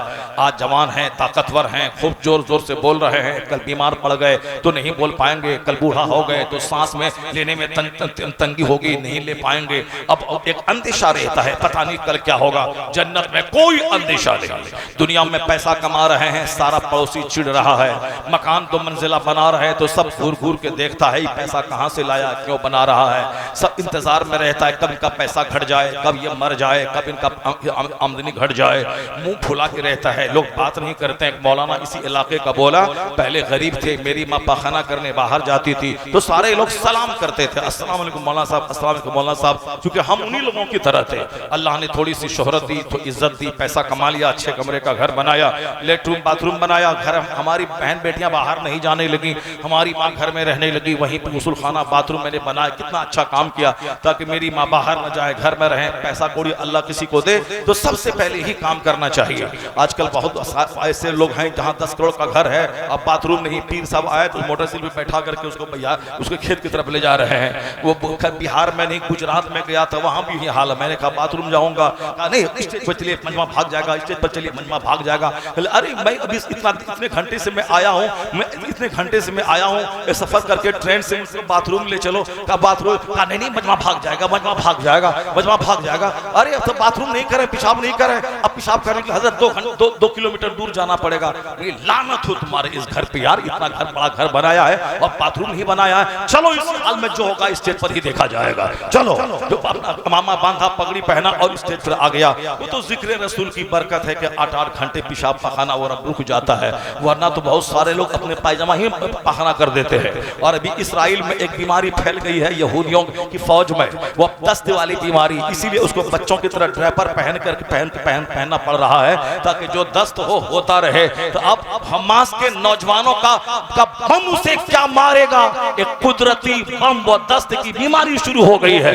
अब उसकी फौजी ऐसे ही पाखाना करते करते मर रहे हैं। ये दुनिया आंख फाड़ के देख ले कि जुल्म ज्यादा दिन तक नहीं चलता है। जुल्म फिर जुल्म है, जब बढ़ता है तो मिट जाता है। खून फिर खून है, जब बहता है तो जम जाता है। जब खुदा का बंदा बेसहारा हो जाता है, कोई मदद करने को तैयार नहीं है, इधर आंख से आंसू निकलता है, उधर आसमान से अल्लाह का अजाब उतर जाता है, उधर अल्लाह का अजाब उतरता है। ये कोरोना क्या था? कोरोना अल्लाह का अजाब था। मौलाना को नहीं मानना है, मौलाना की बात नहीं सुननी है, जलसा नहीं करना है, तकरीर बंद करवा दो। ये वो कायना में बम मस्जिद बंद करवा रहा है, हिंदुस्तान में निकाल रहा है किसको? साहब इस रेलवे स्टेशन पे कोई 10-25 साल का जवान, 25 साल की लड़की लड़का है, दोनों एक दूसरे के कंधे पे हाथ रख करके एक दूसरे से चुमा चाटी कर रहा है। कोई पुलिस वाला नहीं बोलता अरे ये क्या कर रहा है, ये गलत है, गलत मैसेज जा रहा है। लोग इतने लोग 1000 लोग इस प्लेटफॉर्म पे हैं, सबके दिमाग पे क्या गुजरेगा? बुराई चोर दरवाजे से दाखिल हो जाएगी। खबरदार घर में जाके करो, ये प्लेटफॉर्म है। किसी पुलिस की नानी मरे बदतमीज नहीं बोलता, लेकिन उसी स्टेशन पर हम मुसल्ला बिछा के नमाज पढ़ने लगते हैं। नमाज पढ़ने वाला शरीफ होता है, सॉफ्ट होता है, डरने वाला होता है, वो गुनाह नहीं करता है, अपने रब की इबादत कर रहा है। ये इबादत कर रहा है, पुलिस वाला बोलता है कि अरे ये आतंकवादी कहां से आ गया, ये नमाज पढ़ रहा है, ये प्लेटफॉर्म है, ये मस्जिद नहीं है, ये प्लेटफॉर्म है। तो तमाचा मारे, चेहरा लाल करे, बदतमीज बेहुदा, मैं नमाज पढ़ता हूं तो तू कहता है कि ये मस्जिद है, प्लेटफॉर्म नहीं है, और वो चूमा चाटी कर रहा है तो तू क्यों नहीं बोलता कि ये प्लेटफॉर्म है, ये तवाइफ का कोठा नहीं है, ये अपना घर नहीं है। अकलें सड़ गई, इस्लाम दुश्मनी बढ़ती गई। जब इस्लाम दुश्मनी बढ़ी, मुसलमान बेसहारा क्या करे, कहां जाए? मुसलमान उठ के दुआ करने लगे, आंख से आंसू के कतरे बहे। अल्लाह ने कोरोना का कीड़ा भेज दिया। वह कोरोना का कीड़ा क्या आया, कई लाख लोग तड़प तड़प के मर गए। और जो एनआरसी के चक्कर में मरना चाहता था, अब वो साहब हॉस्पिटल में लग गए, वो वैक्सीन में लग गए, मेडिसिन में लग गए, वो सारी बातें भूल गए। मोमिन, इससे तो सबक हासिल कर ले। 40 करोड़ मुसलमान हिंदुस्तान का मिलकर जिसका कुछ नहीं बिगाड़ सकता, अगर तुम अल्लाह का हो जाओ तो अल्लाह इसका गुरूर तोड़ देता है, उसका घमंड तोड़ देता है। चाइना का गुरूर तोड़ा, अमेरिका का गुरूर तोड़ा, हिंदुस्तान का घमंड तोड़ा, ब्रिटेन का गुरूर तोड़ा, सारी दुनिया का गुरूर तोड़ के बता दिया कि खुदा बनने की कोशिश मत करना, तुझको मैंने कमजोर पैदा किया है, कमजोर है तू, झुक के रहना, सर उठा के बच चलना। तेरे चाहने से सब कुछ नहीं होता है, वही होता है जो मंजूरी खुदा होता है। अल्लाह ने बता दिया कि तू बंदा है, बंदा बन के रहना। वो अल्लाह है, अल्लाह हमेशा वक्फे वक्फे से दुनिया को बता देता है। और आप सिर्फ परफेक्ट होके रहिए, आप नेक बन के रहिए, मस्जिदों को उजाड़िए मत, मदरसा को उजाड़िए मत, सच्ची तौबा करिए, नेक बन के रहिए। फिर देखिए जो काम एटम बम न करता हो, वह काम आपकी दुआ, आपका सजदा, आपका तकवा कर जाएगा। इसी ताल्लुक से एक बात मैं कहता हूँ, उसके बाद मैं कुरान शरीफ की एक आयत को पढ़ता हूँ, उसका तर्जमा मैं करता हूं। इसी ताल्लुक से जो बात मैंने आपसे कही कि तकवा में जो ताकत होती है, परहेजगारी में जो ताकत होती है, उसी की एक मिसाल आपको, आपकी तवज्जो है मेरी तरफ, आप सुन रहे हैं गौर से, जरा हाथ उठा के बोले सुभान अल्लाह, जोर से बोले ला इलाहा इल्लल्लाह। चूंकि अबू हक्कानी साहब के जलसे में मैं हूँ, अबू हक्कानी साहब 1 घंटे की तकरीर में 50 बार हाथ उठाते थे, अब कम से कम 10 से लेके 20 बार सलाम करते थे। और सलाम की फजीलत पर जब वो खिताब करते थे तो कहते थे अस्सलामु अलैकुम, तो सारा मजमा कहता था वालेकुम अस्सलाम। क्या जबरदस्त खिताब होता था। अब वो खिताब करने वाला नहीं रहा, खिताब करने वाला चला गया। 1 घंटे की तकरीर में 25 बार सलाम करते थे। मुहद्दिस कबीर कलकत्ता में पीर खाने में थे, हम लोग बैठ के थे, हजरत खिताब कर रहे थे। मुहद्दिस कबीर कहने लगे ये अबू हक्कानी साहब क्यों बार बार सलाम कर रहे हैं, क्यों बार बार सलाम कर रहे हैं। कहा हुजूर वो सलाम की फजीलत पे खिताब कर रहे हैं, सलाम की फजीलत पे खिताब कर रहे हैं। इसीलिए हम जल्दी किसी से हाथ नहीं उठवाते।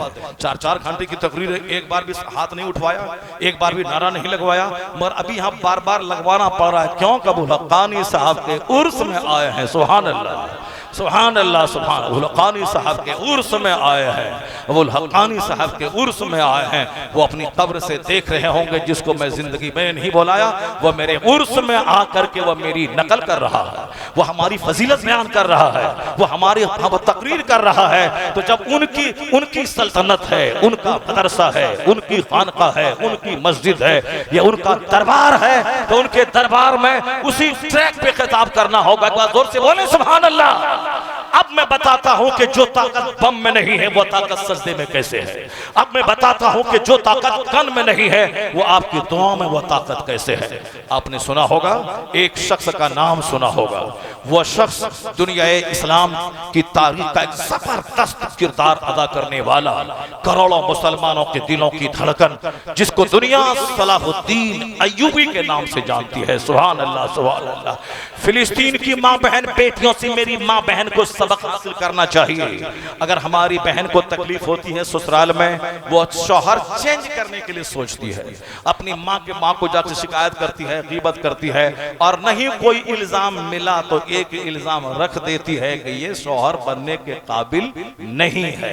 ये पहले भी ऐसा होता था, मगर इदारे शरिया में ऐसा केस पहले नहीं आता था, और आजकल ये केस बढ़ गया।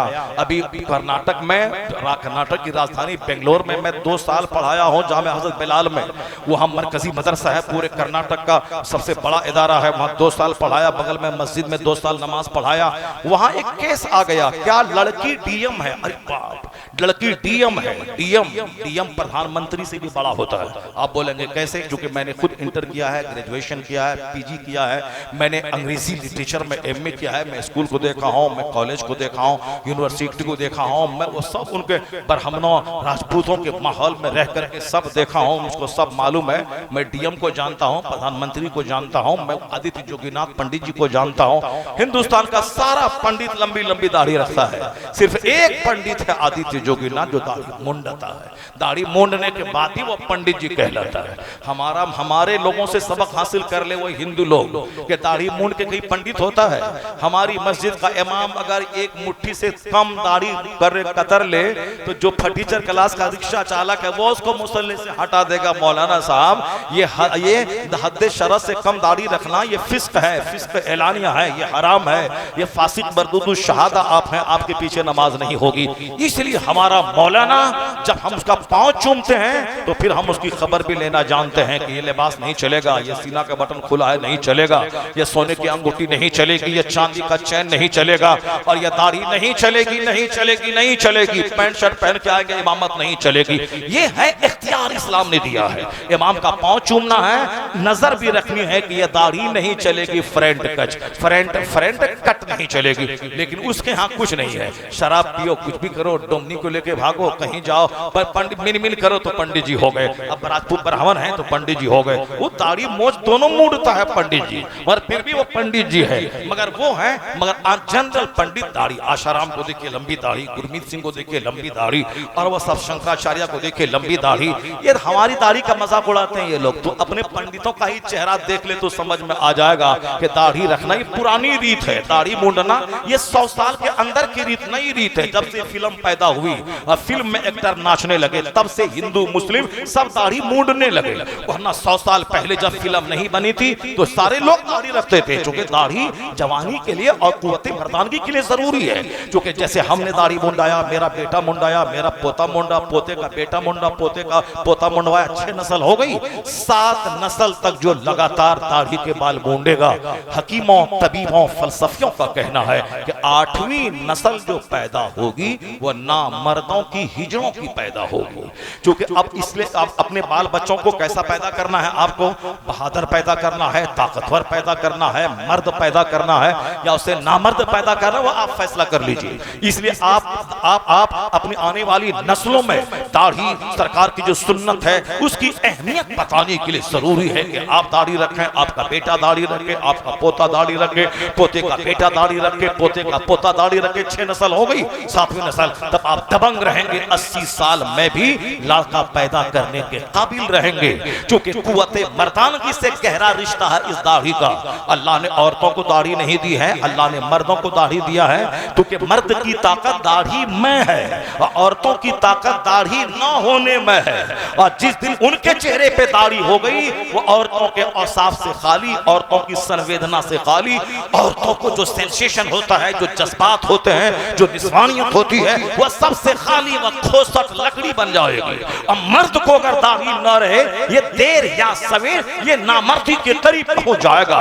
इसलिए कुदरत का कानून है, उसको दाढ़ी नहीं होगी ताकि औरत बनी रहे, और इसको दाढ़ी होगी ताकि मर्द बना रहे। और जो गुल्ला है, दाढ़ी पैदाइशी नहीं है, सर के बाल नहीं है, तो समझ जाए कि वो कैसा है, वो तो डीएनए टेस्ट करने के बाद ही पता चलेगा। यह दाढ़ी अल्लाह रब्बुल इज्जत का तोहफा है, कुदरत का यह गिफ्ट है। यह सर का बाल तोहफा है, यह सर का बाल गिफ्ट है।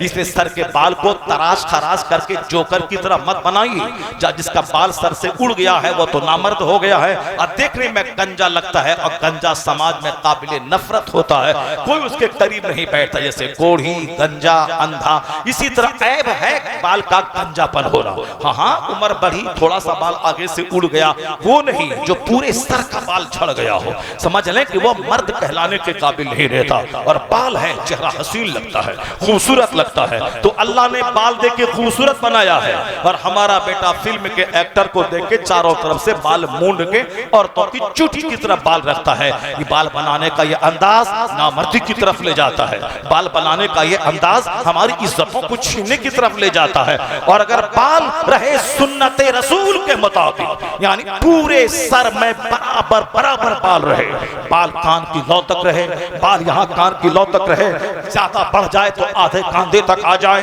पूरे सर में बराबर बाल रहे, ये बाल रखने का सुन्नत तरीका है। और कितना खूबसूरत ये बाल लगता है, सुन्नती जुल्फ। अगर यकीन नहीं आए तो हमारे वो रियाज दरभंगी भी कहाँ चले गए, दरभंगी भी कहाँ चले गए, रियाज दरभंगी भी कहाँ चले गए, हाँ चले गए। रियाज दरभंगी का बाल देख लेते आप, किस कदर हमारे इस मौलाना साहब का बाल देख लीजिए। मगर नहीं, एक शायर का बाल बहुत लंबा है, उसको मत देखिए, वो सुन्नतुल बाल है कान की लौ तक, अगर ज्यादा बढ़ जाए तो आधे कांधे तक। और औरतों की तरह लटका के रिबन और बड़ा बड़ा बांध के फिर तो वहां से निस्वानियत शुरू हो जाएगी, मर्द वो नहीं रहेगा।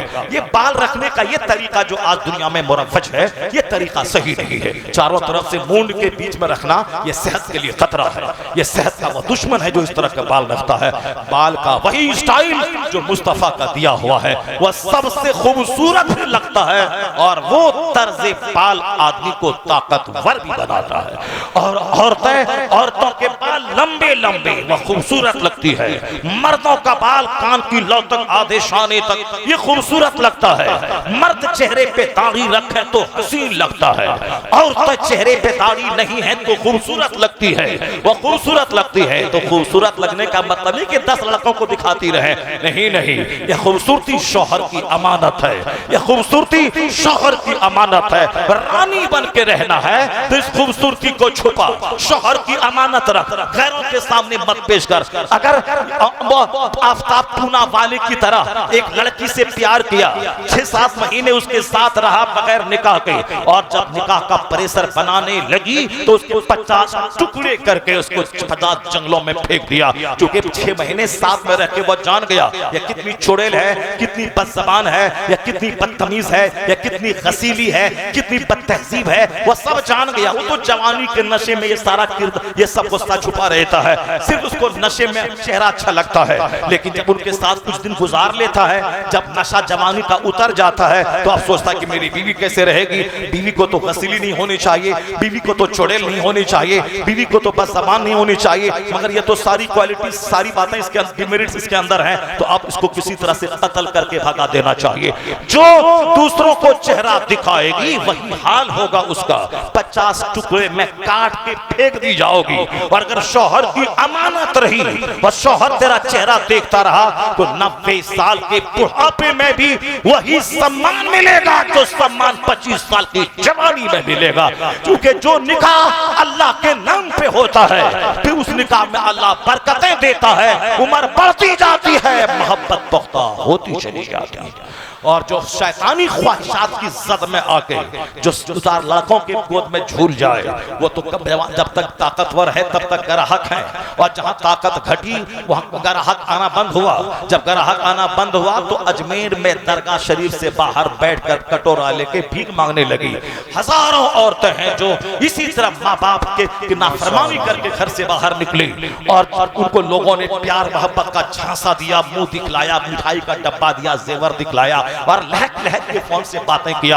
और ये उसके बहकावे में आ गई, चूंकि जज्बात की मलका है, ये जज्बात में बह जाती हैं, आगे पीछे नहीं सोचती हैं कल क्या होगा, माँ बाप का क्या होगा, खानदान का क्या होगा, हमारी बनी बनाई इज्जत का क्या होगा, मेरे बाप का क्या होगा, मेरी माँ का क्या होगा। नहीं, ये मोहब्बत करती है तो टूट कर, और नफरत करती है तो टूट कर, ऐसी टूट कर मोहब्बत करती है। 4 बच्चे की माँ वो खैरों के साथ भागने पे कोई आर नहीं समझती। मैं देखा मोरबी गुजरात में एक सैयद घराने की लड़की, 4 बच्चे की खूबसूरत बेटे, उसकी माँ सामने वाले टेलर मास्टर का देखा देखी करने लगी, और जब आग लगी बच्चा, शौहर, माँ बाप सब इज्जत मिट्टी में मिला करके उसी टेलर मास्टर के साथ भाग गई। मैं उस शहर में मौजूद था, मुहर्रम की 10 तकरीर करने गया था, सारा शहर सूद में डूब गया हो। एक सैयद घराने की खातून, जिसका बाप सैयद, जिसका शौहर सैयद, उसी घराने की खातून थी, मगर नफ्स को क्या करेंगे। इसीलिए तो इस्लाम कहता है पर्दा जरूरी है, इसीलिए तो इस्लाम कहता है निगाहों को झुका के रखो, निगाहों को आवारा मत करो, वरना कब ये दिल बिगड़ेगा, कब दिमाग में गंदा ख्याल आएगा, कब। ऐसा नहीं कि मैं नहीं आने दूंगा, ऐसा थोड़ी होता मैं नहीं आने दूंगा, नहीं भूख लगेगी तो मैं 10 दिन बगैर खाए हुए रह जाऊंगा, ये नहीं चलता है नेचुरल सिस्टम के सामने। इस्लाम ने क्या कहा, तोहमत की जगह पे मत खड़ा रहना, जहां तेरे ऊपर उंगली उठ सकती है। तवाइफों का मोहल्ला है, तू बोले ना हम कलमा पढ़ाने गए थे, तबलीग करने गए थे, तोहमत की जगह पे मत खड़ा हो, वरना लोगों की उंगली उठेगी ये वहां क्यों गया है। आला हजरत की मस्जिद में उनके खादिम ने अरंडी का तेल डाल के लालटेन जब जलाया, कहा अरे साहब, हाजी साहब ये क्या कर दिया आपने। कहा हुजूर केरोसिन तेल नहीं है बदबूदार, ये अरंडी का तेल है। कहा तो फिर ऐसा कीजिए कि आप तो जानते अरंडी का तेल है, मगर जो लोग रास्ते से गुजरेंगे उनको तो मालूम नहीं है कि अरंडी का तेल है, अब फिर वहां तो केरोसिन है, तो आप इसी लालटेन के पास बैठे रहिए, आप बोलिए इसमें केरोसिन नहीं है, इसमें केरोसिन नहीं है, इसमें केरोसिन नहीं है, इसमें केरोसिन नहीं है। क्यों ऐसा काम करते हैं, लोगों का दिमाग भटकने लगे। तो मत की जगह पे मत खड़ा हो, निगाहों को नीचे रख। कुल्लिल मोमिनीना यगुद्दू मिन अब्सारिहिम, हबीब आप मुसलमानों से कहिए निगाहें नीचे रख के चले। औरतों से कह दिए कुल्लिल मोमिनात यगुद्दूना मिन अब्सारिहिन्ना, अपनी निगाहों को नीचे करके रखें। मगर आज हालात देखे, चाउमीन, बर्गर, पानी पूरी खा खा करके ऐसा गर्म मजाज आदमी हुआ, ऐसे देखती है हमारी बेटियां, कहां कौन छत पे कौन घूम रहा है, कहां कौन सीटी मार रहा है, कहां कौन इशारा कर रहा है, कहां कौन आंख मार रहा है। ऐसे देख लगती कि लड़की है कि लड़का का बाप है, कुछ समझ में नहीं आता। यहाँ तो लड़का आप आंख में चल रहा है, लड़का आंखें नीची करके चल रहा है, और इनकी आंखें उठी रही है। खिलाफ खाने काबा का तवाफ करती मुफ्ती साहब किबला से पूछ लीजिए, मर्द है बच के चलता है कि बदन से न टकरा जाए, उनके दुपट्टे से बदन न टकरा जाए, ये ऐसे घूमता। मगर लड़कियां हैं खूब आराम से शान के साथ तवाफ कर रही हैं, कोई फर्क नहीं पड़ता कि मर्दों को धक्का लग रहा है, हाथ लग रहा नहीं। ये पता नहीं कि इन औरतों की तरबियत की कमी की वजह से मोहल्ले से लेके तवाफ काबा करने तक इसको कोई सलीका मंदी इसमें नहीं रह गई। कुरान कहता निगाहें नीची रख और मोटी चादर डाल ले। मर्दों से कहा निगाहें नीची रख, क्योंकि ज़िना का फितना सबसे पहले आंख से ही जारी होता है। नजर बहकती है, फिर दिल बहकता है, आखिरी स्टेज पे कपड़ा खुलता है। आला हजरत 6 साल की उम्र पे है, घर से बाहर खड़े हैं, तवाइफ की गाड़ी जा रही है, आपने देखा कि तवाइफ की गाड़ी है, उनकी गाड़ी को देख के आप पहचान गए, क्योंकि सारी औरतें नीम बरहना थी, आप समझ गए। आपने यह दुपट्टा अपने दामन को उठाया और आंख को ढांप लिया। एक बूढ़ी तवाइफ थी, वह बोली वाह साहबजादे वाह, तुमने आंखों को ढांप लिया और इधर नीचे वाला हिस्सा खोल दिया, तुमने आंखों को ढांप लिया, वाह साहबजादे वाह। आला हजरत ने जो जवाब दिया है, दुनिया का फ्राइड भी दंग है, माहिर साइकोलॉजिस्ट दंग है, एक्सपर्ट इन साइकोलॉजी, माहिर नफ्सियात दंग है।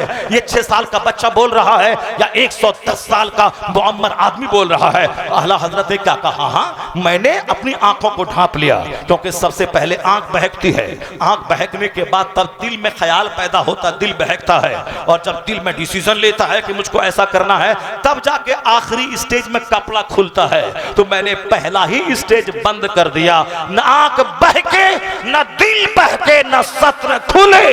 अल्लाह समद, दुनिया दंग है कि 6 साल की उम्र में इतना बड़ा हिकमतों भरा ख्याल कहां से आया।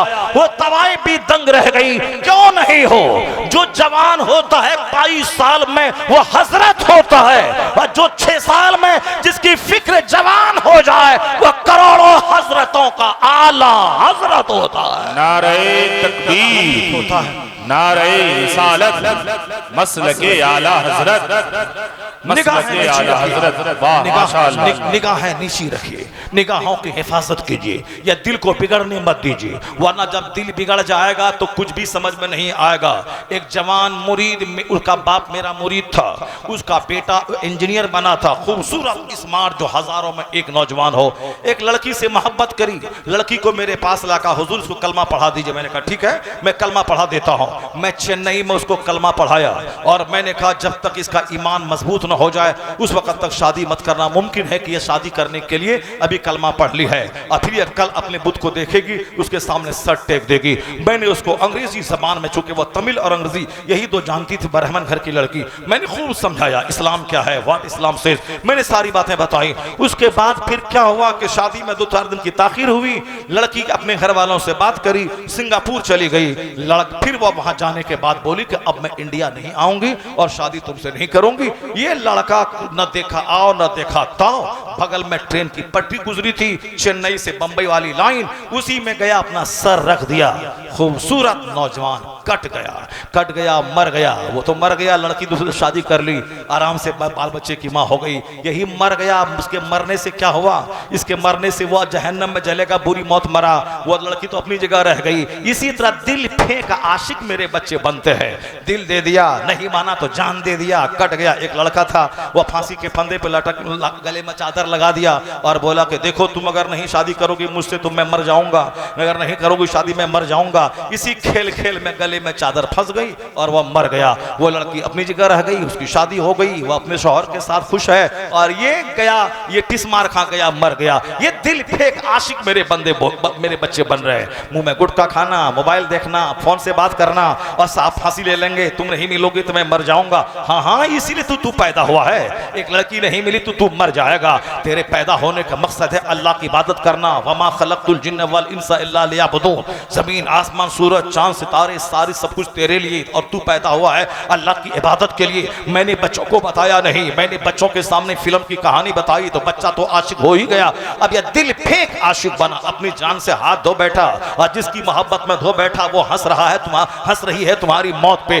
क्यों इस तरह दिल फेंक आशिक बन रहा है? तो आशिक बनने के लिए पैदा हुआ है, एक लड़की के लिए जान देने के लिए पैदा हुआ है। हमारा कसूर है कि मैं घर में कुरान नहीं पढ़ता, हदीस नहीं पढ़ता, बुजुर्गों का चर्चा नहीं करता, मैं बच्चों की तरबियत नहीं करता। तो बच्चे सोचते हैं नौकरी मिल गई तो मुकद्दर की मेराज, लड़की मिल गई तो जिंदगी में कामयाब, लड़की और नौकरी और छोकरी यही मिल गई, कामयाब हो गया। नौकरी जिसको नहीं है वह तुमसे अच्छा जीता है, अच्छा खाता है, तो खिलाने वाला अल्लाह है। आदमी सिर्फ शऊर अपना जवान कर ले, नौकरी देने के बाद आदमी का क्या गत होता है, मिलने के बाद वह सब जान रहा है। 10-10 लाख रुपए जमीन बेचकर रिश्वत देना, और फिर सारी जिंदगी तरह तरह की उलझनों में गिरफ्तार होना। मस्जिद के इमाम से पूछ मिले जो 10,000 रुपये महीना कमाता है और आराम से 5 टाइम नमाज बाजमात मस्जिद में पढ़ाता है और पढ़ता है और रात में तहज्जुद पढ़ता है और फिर आराम से रहता, उसी 10,000 में रोजाना रसमलाई भी खाता है और चेहरे में मुश्क कस्तूरी भी लगाता है और दूसरों को 5,000 रुपये कर्जा भी देता है,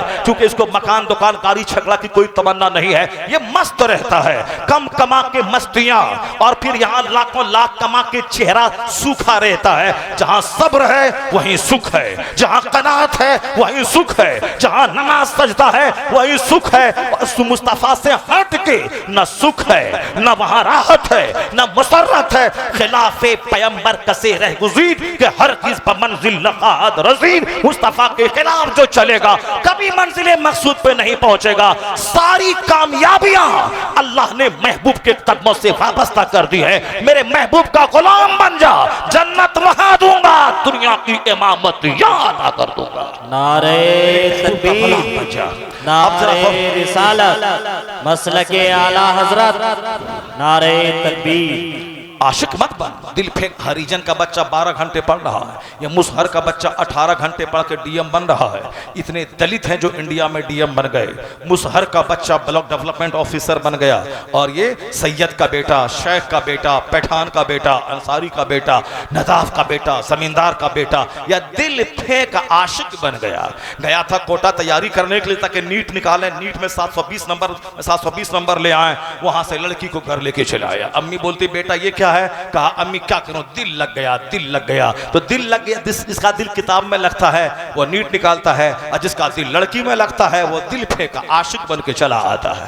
गया काम करने के लिए पंजाब, वहां फैक्ट्री चलाएंगे, काम करेंगे, अरबपति बनेंगे, माँ बाप की गरीबी दूर करेंगे, समाज वालों की गरीबों, मिस्किनों, माजूरों, बीमारों की खिदमत करेंगे। अब वहां किसी लड़की से आंख मिली, वो लड़की को लेके चला आया। बाप बोलता बेटा ये क्या हुआ? क्या करें अब्बू, दिल लग गया। इतना उजाड़ दिल को तुमने बना दिया है कि जिससे चाहे लग जाए, तुमने दिल उजाड़ रख दिया है। आंखों को बेलगाम क्यों छोड़ दिया?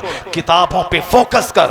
वो लड़की उत्तर प्रदेश की जो इस बार नीट में 720 नंबर लाई और हाई क्लास के मेडिकल कॉलेज में उसका एडमिशन हुआ, क्यों? क्योंकि बाप भी सीरियस था, माँ भी सीरियस थी कि मेरी बेटी डॉक्टर नहीं बनेगी।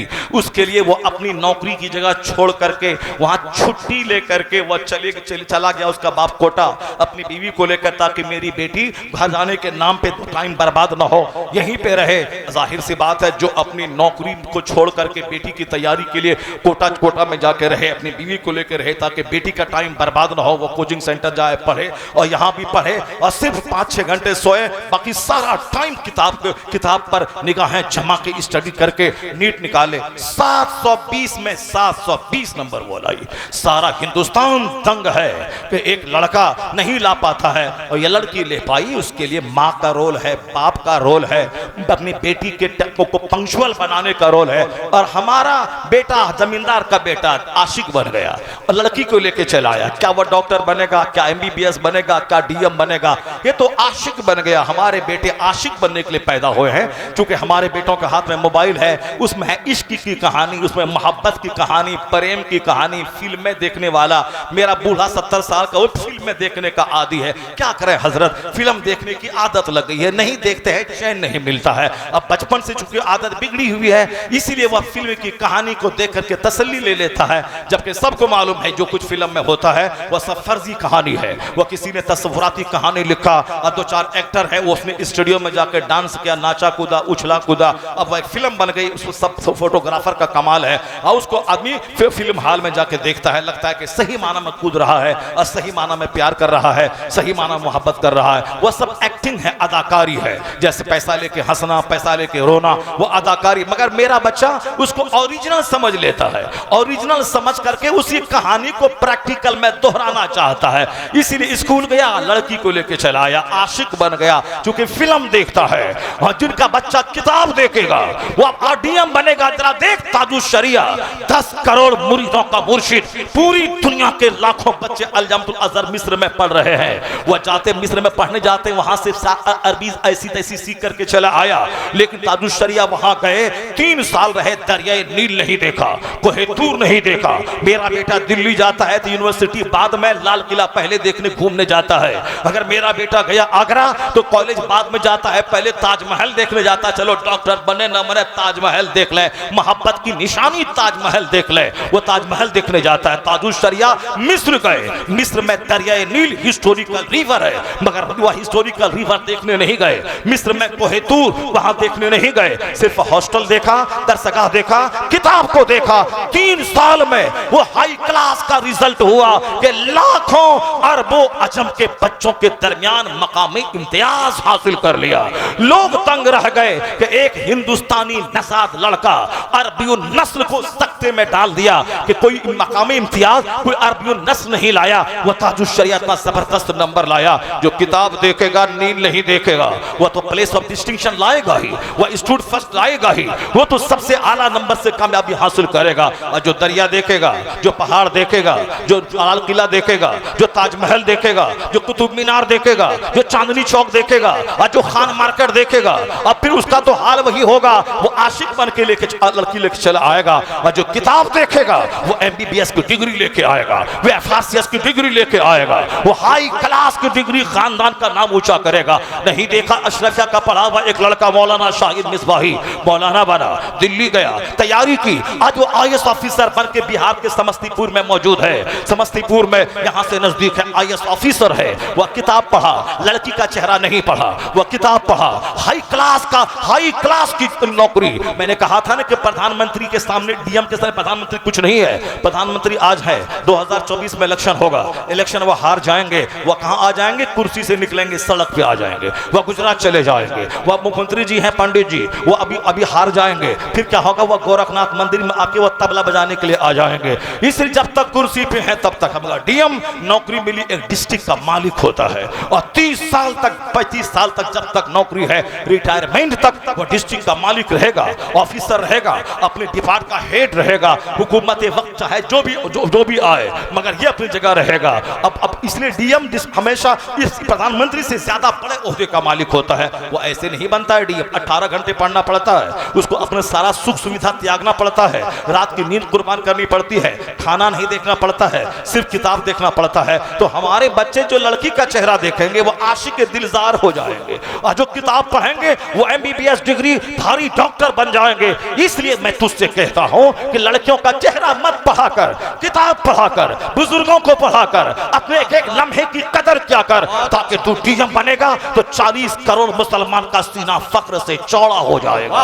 लाल हो तो ऐसा, तू खाएगा, तू पिएगा, तू घर बनाएगा, और हमें फख्र होगा 40 करोड़ मुसलमानों को हिंदुस्तान में कि मेरा लाल DM बन गया। अगर तू आशिक बन गया, किसी ब्राह्मण की बेटी से प्यार कर लिया और तुझको वह गर्दन काट दिया और दंगा फसाद हो गया, हजारों बस्तियां जल गई, तो फिर लोग क्या, तो तेरी माँ तेरे बाप तो मिट्टी में गड़ जाएंगे। इनकी वजह से 40 करोड़ मुसलमानों की नाक कट गई, मुसलमान रुस्वा हो गए, मुसलमान जलील हो गए, हजारों घर उजड़ गए, हजारों दुकानें खत्म हो गई। ऐसा काम कभी मत करना कि तुम्हारी वजह से माँ बाप की बनी बनाई इज्जत मिट्टी में मिल जाए। इसलिए हमारे बुजुर्गों ने 100 साल पहले आला हजरत ने कहा था, यह दिल कीमती है, इसको लड़की को क्यों देता है? अल्लाह ने इसलिए पैदा किया, किसी लड़की को दिया जाए। तू DM बन, तू आला ओहदे पे जा, 4 शादी कर खूबसूरत शहजादियों से, 100 लड़कियों के बाप तेरे पास आएंगे और कहेंगे मेरी बेटी से शादी कर ले, मेरी बेटी DM है, मेरी बेटी SP है, मेरी बेटी मास्टर टीचर प्रिंसिपल कॉलेज की प्रोफेसर है। तो जो तुम्हारे पास हजारों रिश्ता आएगा और तुम आशिक बन के एक लड़की के की गुलामी करके क्यों इज्जतों को मिट्टी में मिलाता है?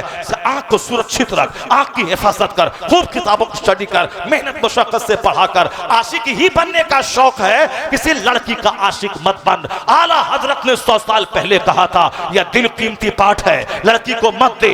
दिल है वो दिल जो तेरी याद से मामूर रहा, सर है वो सर जो तेरे कदमों पे कुर्बान गया। आशिक बनना है, लड़की का आशिक मत बन, मुस्तफा जाने रहमत का आशिक बन जा। आशिक रसूल बनेगा तो वह किरदार रोशन होगा, यहाँ सुख सुविधा सहूलत मिलेगी, इज्जत मिलेगी, राहत मिलेगी, और मरेगा तो मुस्तफा की शफाअत से जन्नतुल फिरदौस की नेमत। नारे तकबीर, नारे रिसालत, मसलके आला हजरत, इस्लाह मुआशरा। आशिक रसूल पर किसी वाह, वाह, आशिक खवातीन मत बन, आशिक रसूल बन, आशिक रसूल बन, आशिक रसूल बन, आशिक रसूल बन, तब तेरा बेटा आशिक रसूल बनेगा, कुतुब अब्दाल बनेगा। निगाहों की हिफाजत कर, अपने बदन की हिफाजत कर, तब तेरा घर आने वाली नस्लें तेरी कब्र में ठंडक पहुंचाने का जरिया बन जाएंगी। जब आप मर जाएंगे, कब्र में चले जाएंगे, अगर बेटा आपका लुच्चा लबरा हुआ तो आपको शदीद तकलीफ आपको कब्र में होगी। लेकिन अगर बेटा सजदा करने वाला नेक परहेजगार हुआ और आपके अमाल हफ्ते में 2 दिन पेश किए जाएंगे आप पर, तो अपने बेटों का सजदा, उसका तकवा, उसका जिक्र अस्कार देखने के बाद आपकी रूह कब्र में ठंडी होगी, आपका कलेजा वहां ठंडा होगा। इसलिए ऐसी औलाद छोड़ के मरिए ताकि आपका कलेजा कब्र में ठंडा हो। ऐसा ना हो कि बच्चों की आवारगी, बच्चों की बदअमली की वजह से आप कब्र में रोएं, आपके चेहरे, आपके दिल को शदीद तकलीफ वहां पहुंचे। आने वाली नस्लें खूबसूरत बने, आने वाली नस्लें सेहतमंद बने, आने वाली नस्लें तालीम याफ्ता बने, उसके लिए सब्र करना होगा, धैर्य करना होगा, सेल्फ कंट्रोल, नफ्स पे काबू रखना होगा, आंख को उजड़ने से बचाना होगा, दिल में गंदे गंदे ख्याल लाने से रोकना होगा, सेल्फ कंट्रोल, गुस्से पे कंट्रोल, नफ्स पे कंट्रोल, हाथ पे कंट्रोल, शर्मगाह पे कंट्रोल, पांव पे control, control control control, self control करना होगा। बदन में तो आग लगी, एक खूबसूरत लड़की जा रही है, ट्रेन पे बैठी है, मन तो करता है कि हाथ पकड़ ले, लेकिन जहां हाथ पकड़ा वह सारी दाढ़ी पगड़ी सब खत्म हो जाएगी, सारा खेल तमाशा खत्म हो जाएगा। 1 मिनट पहले हुजूर है और 1 मिनट के बाद जहां हाथ पकड़ा उसके बाद खजूर बन जाएंगे आप, सारे लोग मसल के खा जाएंगे। मुझे याद है बंबई की एक मस्जिद में इमाम साहब, चूंकि बंबई में किस झोपड़पट्टी में किस कदर गलियां होती हैं और वहां किस तरह से खवातीन पानी के आने के बाद गलियों में कपड़ा साफ करने के लिए निकल आती हैं, जो बंबई देखे हैं उसको मालूम है। मोहल्ले की मस्जिद में हजारों लोग नमाजी बंबई में तो वहां मगरिब के टाइम में इतना मेला रहता है जो हमारे गांव बिहार में ईद और बकरीद की नमाज में उतनी भीड़ नहीं होती है जितनी भीड़ वहां मगरिब के टाइम में बंबई की मस्जिदों में लगती है। अगर यकीन आए तो जाके देखें, मौलाना मुफ्ती साहब से पूछ लिया करें कितनी भीड़ लगती है। मगरिब में भीड़, इशा में भीड़, फजर में उतने लोग रहते हैं जितने लोग आप यहाँ जुमा में नहीं रहेंगे, इतनी भीड़ें रहती है। तंग गलियां, उन्हीं गलियों में 5 मंजिला मस्जिदें और मस्जिदें सारी फुल जुमा के दिन, और मगरिब में नीचे इतने फुल कि सड़क पे लोग नमाज पढ़ते। मैं 10 साल जोगेश्वरी ईस्ट हरिनगर बंबई में मैंने मुहर्रम का 10-12 रोजा खिताब किया है, 10 साल तक 12 दाई 120 तकरीरें मैंने उसी एक मोहल्ले मैंने की है। मैंने सारा नजारा देखा है, उसी मस्जिद की कहानी जिसमें मैं ठहरता था। हजरत एक इमाम साहब थे, असर के बाद निकल गए और साहब निकले, एक औरत वहां कपड़ा धो रही थी, इससे बर्दाश्त नहीं हुआ। उसको देखने के बाद, वहां ठंडे माहौल में रहने के बाद लड़कियां ऐसे ही वहां की औरतें तंदुरुस्त हो जाती हैं और उसका रंग भी बिल्कुल साफ हो जाता है, निगाहें नीची नहीं रही, ऐसे देखने लगी, आउट ऑफ कंट्रोल हो गया, बाजू पकड़ लिया, जहां पकड़ा सारा खेल खत्म। मगर पूरे मोहल्ले में हल्ला हो गया, इमाम साहब ने हाथ पकड़ लिया, हाथ पकड़ लिया, हाथ पकड़ लिया। मगरिब से पहले पहले उनको रफू चक्कर होना पड़ा, भागना पड़ा, वरना तो लोग उसका होलिया बिगाड़ देता। जो मुसाफा करके हाथ चूमता था, सिर्फ नजर बहकी, हाथ बहका, हीरो से जीरो हो गए, निकल गए। अभी जुमा के दिन बंबई में बहुत बड़ी मस्जिद, हजारों आदमी नमाज पढ़ते, मरकजी मस्जिद, वह एक इतना बड़ा इमाम था, कुरान बड़ा अच्छा पढ़ता था और कुरान अच्छा पढ़ता था, मस्जिद से नजराना मिलता था रमजान में 2 लाख 2.5 लाख, और उस अलग से 5 लाख कमा लेता था। क्योंकि कोई डॉक्टर साहब और इमाम साहब आइएगा दावत पे, खाना खाना है, वो गए इफ्तार करने के लिए गए, जब कुरान सुना दीजिए हमारे बाल बच्चे सुन लें। अब वो कुरान पढ़ना शुरू, इतना जबरदस्त किरात करता था कि अब साहब औरतें 5,000, उनकी बेटी 10,000, वो 10,000 और 50,000 लेके आ गया हो। तो हम लोग बिहार वाले हैं, इमाम साहब की अहमियत नहीं जानते हैं। इमाम साहब को क्या जुमा के दिन 100 रुपए दें, हम तो अक्सर बोलते हैं, हम लोग तो नोच के खाने वाला है। इमाम साहब से निकलते, मस्जिद से निकले, उसी के कमरे में जाके बैठ गए, इमाम साहब को क्या देंगे, उसी का नजराने से चाय पी के वहां से चले आए। अब तो रोज इमाम साहब चाय पिलाता रहे। मिलाद पढ़ करके शक्करपाला लाए हैं इमाम साहब, वो रखते हैं प्लास्टिक में, आया नमाज, इमाम साहब शक्करपाला भी खा लिया, उसकी चाय भी पी लिया और अतर भी सूंघ लिया, वहां से चल दिया और बोलता देखो इमाम साहब को ठग लिया। ये हम लोग ठगने वाले हैं, खुद ठगा जाते हैं। बंबई वाले जुमा के दिन इमाम साहब को 100 रुपए 500 रुपए नजराने देते हैं। इमाम साहब मेरे घर में दावत है, दावत पे गए, बिरयानी भी खिलाई, 10 टाइप का फल खिलाया, पपीता है तो साहब वो अमरूद है, सेब है, संतरा है, काजू है, किशमिश है। हम लोग जब आते हैं, मौलाना बन के सूटकेस लाया घर में और बिस्किट और दालमोट दे देता है बिहार में, बिस्किट और दालमोट। मगर वे बिहार चूंकि मुफ्ती साहब रहे हैं बंबई में, नासिक में, इसलिए दस्तरखान इनका बड़ा आज कुशादा था। बादाम बादाम भी था, काजू भी था, काला जामुन भी था, सफेद रसगुल्ला भी था, और साहब क्या है कि वो काला किशमिश भी था। ये सारे मैं दिल बाग बाग हो गया। मौलाना साहब है माशाअल्लाह जबरदस्त, ये है आलिम दीन। और आम आदमी के यहाँ जाते हैं तो वह बिस्किट और दाल मोल, बिस्किट और दाल मोल, जो आज से 15 साल पहले वो चाय और लड़वा होता था, लड़वा बिस्किट जो होता था वो, और लड़वा बिस्किट, और आजकल क्या है बिस्किट और दाल मोल दिया। इमाम साहब हैं, लगे कि मेरा रहनुमा आया है। वो दस्तरखान मत देख, दिल देखा जाता है, इसके दिल में कितनी मोहब्बत है। दस्तरखान कुशादा करता है तो मोहब्बत उसकी झलकती है। बस नफ्स पे कंट्रोल, जो पांव चूमता था उसे 1 मिनट में भगा दिया। वो कारी साहब क़िरात सुनने के बाद एक हजार में एक लाख रुपए एक घर में उनको नजराने मिलते थे। रमजान की कमाई से साल भर मस्ती से खाता था। जुमा के दिन नजर बहक गई, दिल बहक गया, दिल कमजोर हो गया। उसी कमजोरी में बेचारा एक गलत काम में पकड़ा चला गया। अब जुमा से पहले पहले जल्दी से सारा सामान लोड करके गाड़ी पे रखो और भागो जल्दी यहाँ से, वरना सारा मुक्तदी तुम्हारा चेहरा बिगाड़ देगा।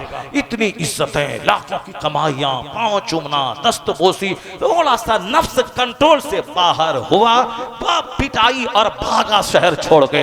इसलिए सेल्फ कंट्रोल, नफ्स पे कंट्रोल, निगाहों पे कंट्रोल।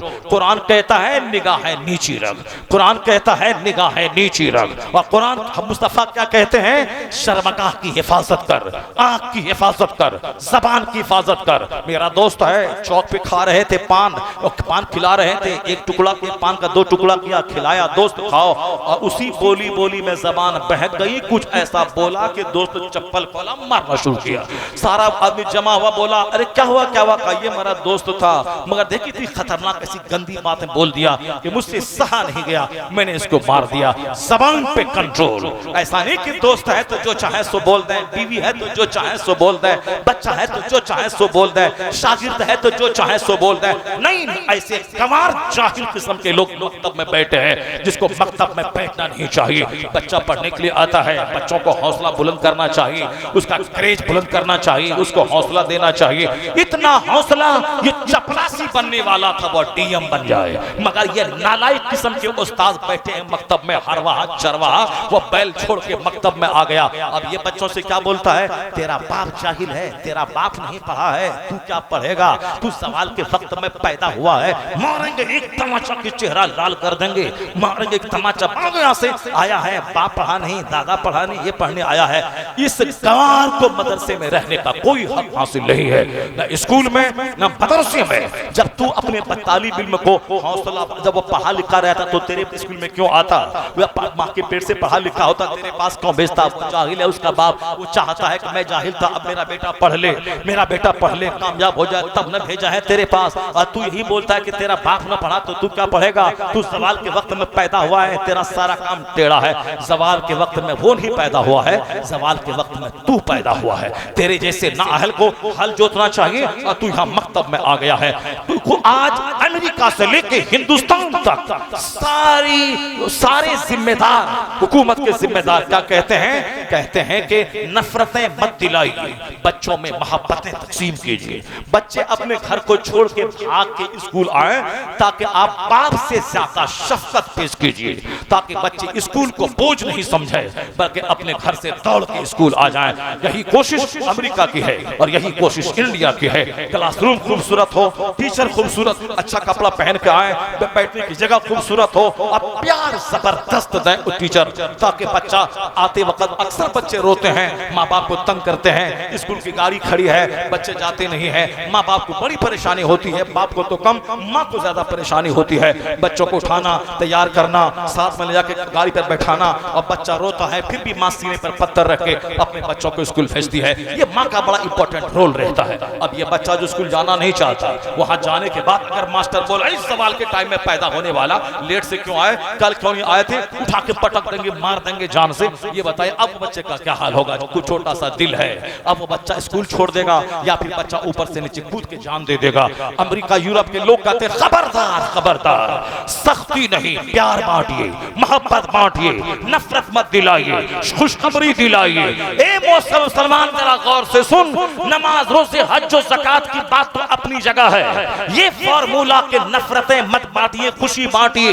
अब खुशी बांटिए, नफरतें मत बांटिए, ये बात अमेरिका आज कहता है, हिंदुस्तान आज कहता है, चाइना जापान आज कहता है, कुर्बान नबी रहमत पर जो 1400 साल पहले एक जबरदस्त पैगाम दिया, बशरू वला तुनफिरू यस्सिरू वला तुअस्सिरू, मुश्किल मत बनाइए, आसानियां पैदा कीजिए, नफरतें मत बांटिए, खुशखबरी बांटिए। जहां दुनिया के वैज्ञानिक की, प्रोफेसर की, साइंटिस्ट की नजर आज गई है, वहां नजर मुस्तफा की 1500 साल पहले गई है। इसलिए आला हजरत ने कहा, न कोई थिंकर बड़ा, न प्रोफेसर बड़ा, न कोई वैज्ञानिक बड़ा, न कोई प्रोफेसर बड़ा, कोई नहीं बड़ा है, सबसे आला व औला हमारा नबी, सबसे बाला हमारा तकबीर, नारे रिसालत, नारे रिसालत, मसलके आला हजरत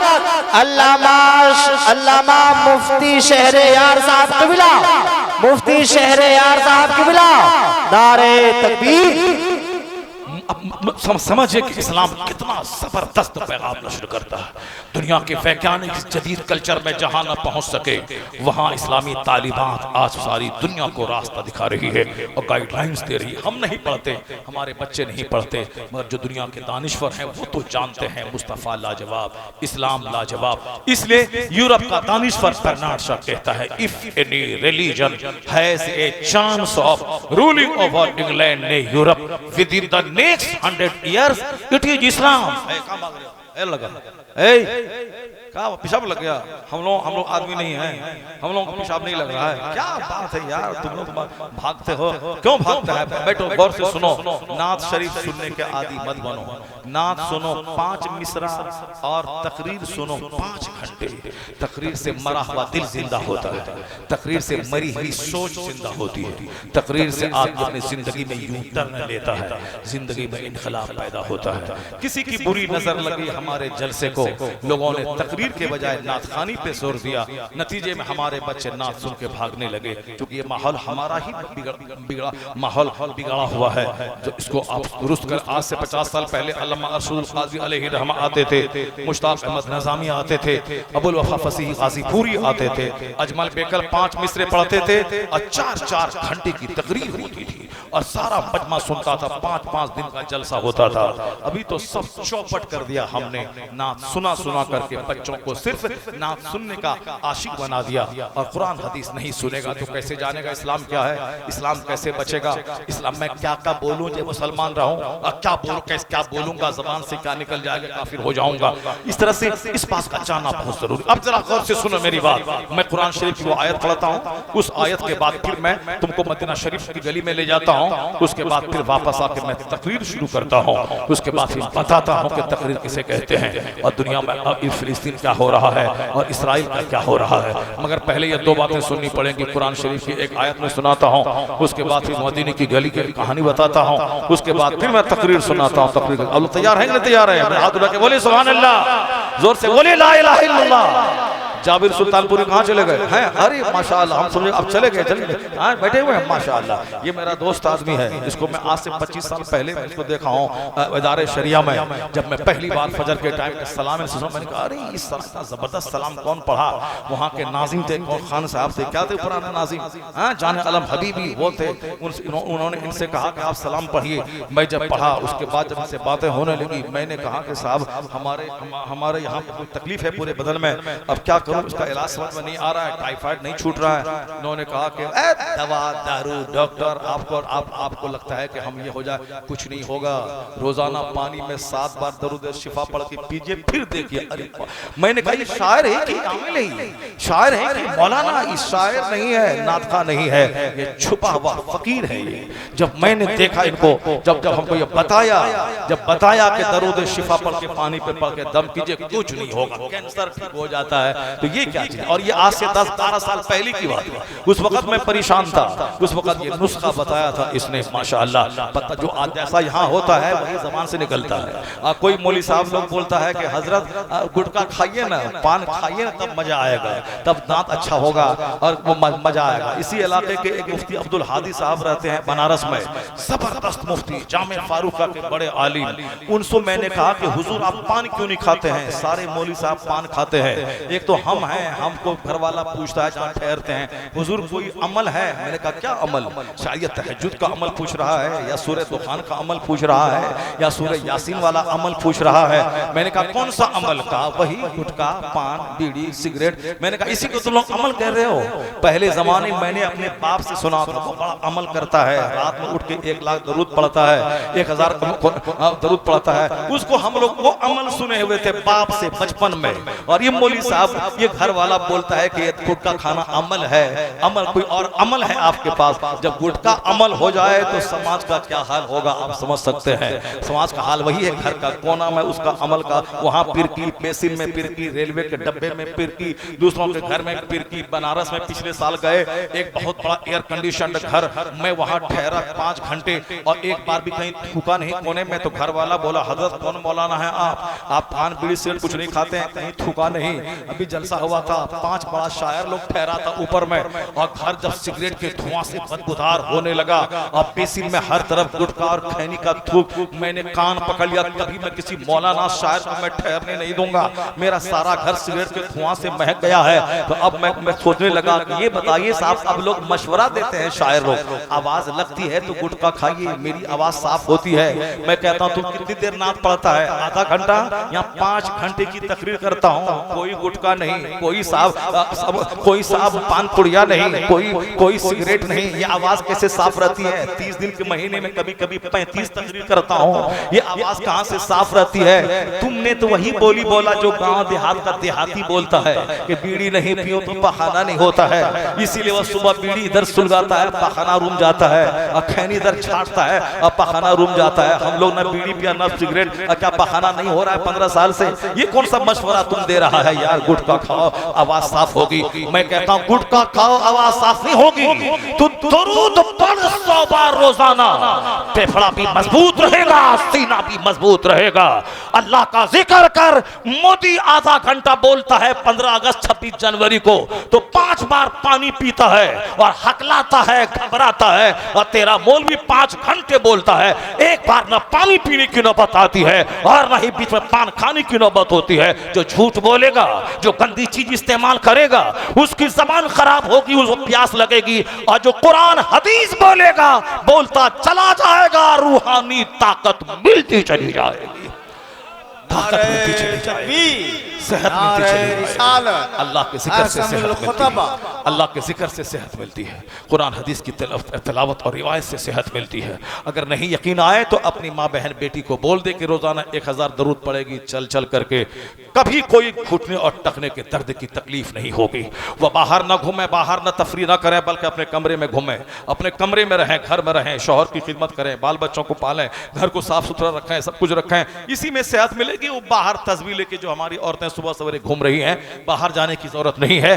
5 वक्त पाबंदी से पढ़ें, वो सेहत मिलेगी। कि अमेरिका की लेडी बीचर मिसेज ने कहा था, मुसलमान औरतों को कोई अलग से लोशन, लेक्मी और फेयर एंड लवली लगाने की कोई जरूरत नहीं है। और जो आज देखें औरतों को 1 घंटे तक रहती आईने के सामने खड़ी हुई, ये लगाया ऐसे पोछा, ये लगाया ऐसे पोछा, ये लगाया ऐसे पोछा, फिर पानी से फिर पोछा, कुछ करने की जरूरत नहीं है। वो मिसेज लेडी बीचर, अमेरिका की सबसे बड़ी जबरदस्त सेहत डिपार्टमेंट में काम करने वाली, वो कहती हैं मुस्लिम खवातीन को तो लोशन लगाने की जरूरत ही नहीं है, वो तो 5 वक्त की नमाज उस पर फर्ज है, वो 5 वक्त नमाज पढ़ें और सजदा थोड़ा लंबा कर दें, ताकि ब्लड का सर्कुलेशन वाफिर मिकदार में चेहरे की सारी रगों में हो जाए। क्योंकि चेहरे की रगों में ब्लड न पहुंचने से दाना निकलता है या पॉक्स निकलता है, उसका नतीजा यह है कि चेहरा नीचे नहीं रहता और भाट को हिम्मत करनी पड़ती है, तब जाके प्रेशर बना के ब्लड पहुंचता है। और जब बार बार प्रेशर बनाना पड़े तो फिर दिल बीमार होता है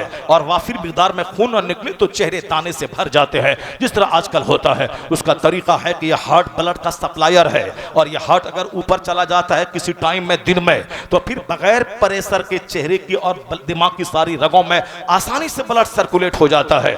जैसे आप 10 मंजिला मकान पे पानी की टैंकी है, वहां से छोड़ें नीचे, आसानी से पानी चला जाएगा, लेकिन नीचे से पानी ऊपर ले जाएं तो प्रेशर बनाना पड़ता है मशीन से, तब पानी ऊपर चढ़ता है। यह हार्ट ब्लड का सप्लायर है, इनपुट और आउटपुट करता है।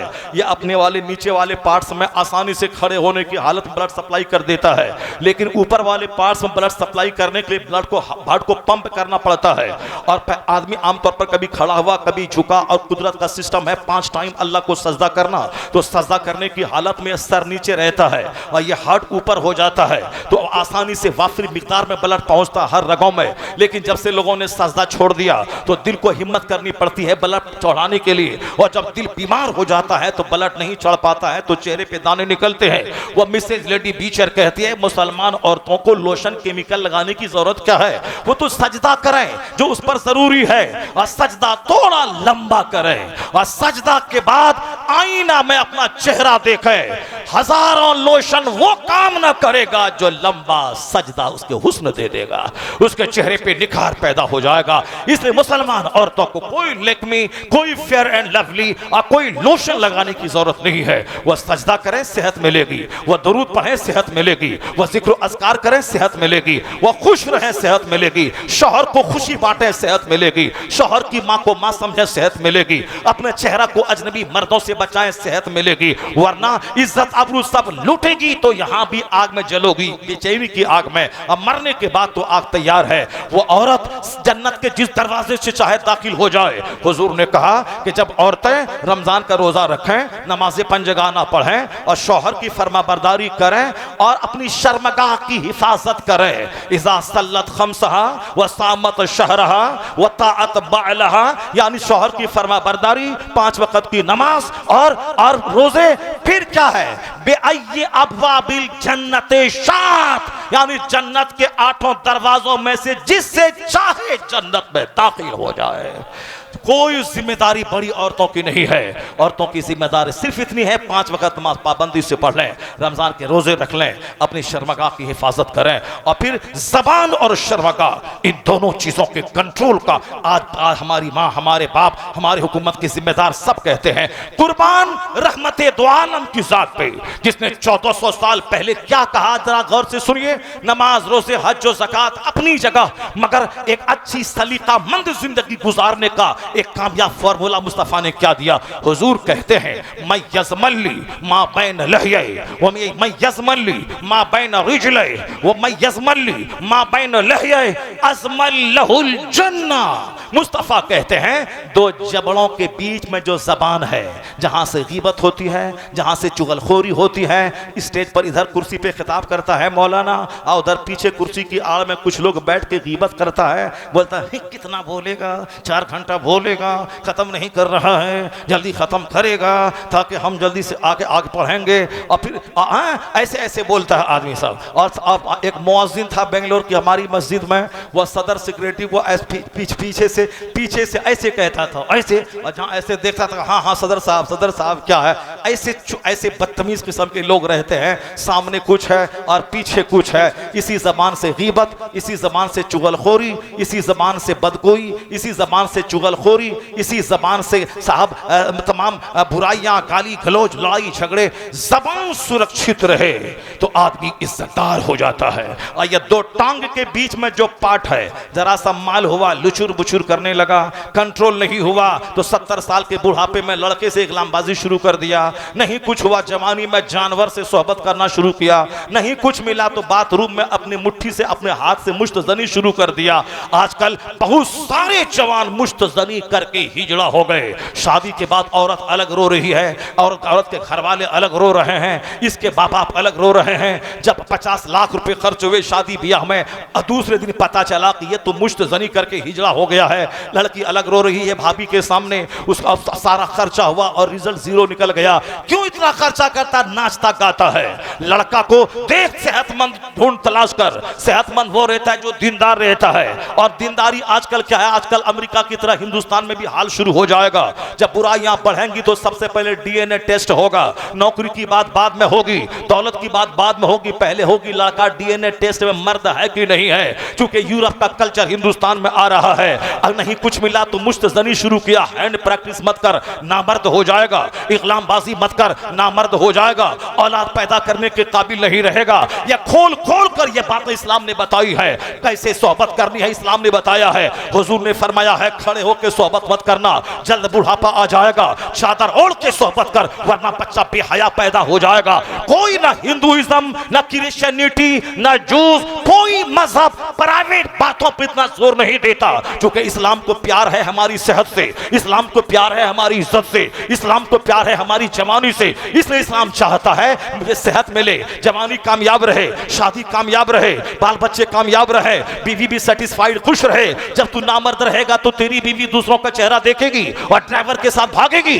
इसलिए ताकतवर रहना जना से बचाने के लिए जरूरी है, जना से समाज को बचाने के लिए मर्द का ताकतवर रहना जरूरी है, और ताकतवर रहने के लिए नमाज पढ़ना जरूरी है, और ताकतवर रहने के लिए जिक्र अस्कार जरूरी है, नेक लोगों की सोहबत में रहना जरूरी है, इकलामबाजी ज़िना और मुश्तजनी से बचना जरूरी है, और गैर जरूरी आदतों से बचना जरूरी है। अगर तुमने फिल्मी कल्चर का सहारा लिया, जहन्नम वहां, सेहत यहां चौपट हो जाएगी। और तुमने नेकों की बात सुनी, अपने आप को गैर जरूरी बातों से बचाया, जन्नत की ताकत वहां मिलेगी, यहां औरतों को सेटिस्फाइड करने की ताकत यहां मिलेगी। और जब तू ताकतवर रहेगा, समाज में ज़िनाकारी चोर दरवाजे से दाखिल नहीं होगी। मुस्तफा क्या कहते हैं, जो दो जबड़ों के बीच की जबान की सुरक्षा की जमानत मुझको दे दे, और दो टांग के बीच में जो शर्मगा है उसकी सुरक्षा की जमानत कोई मुझे दे दे।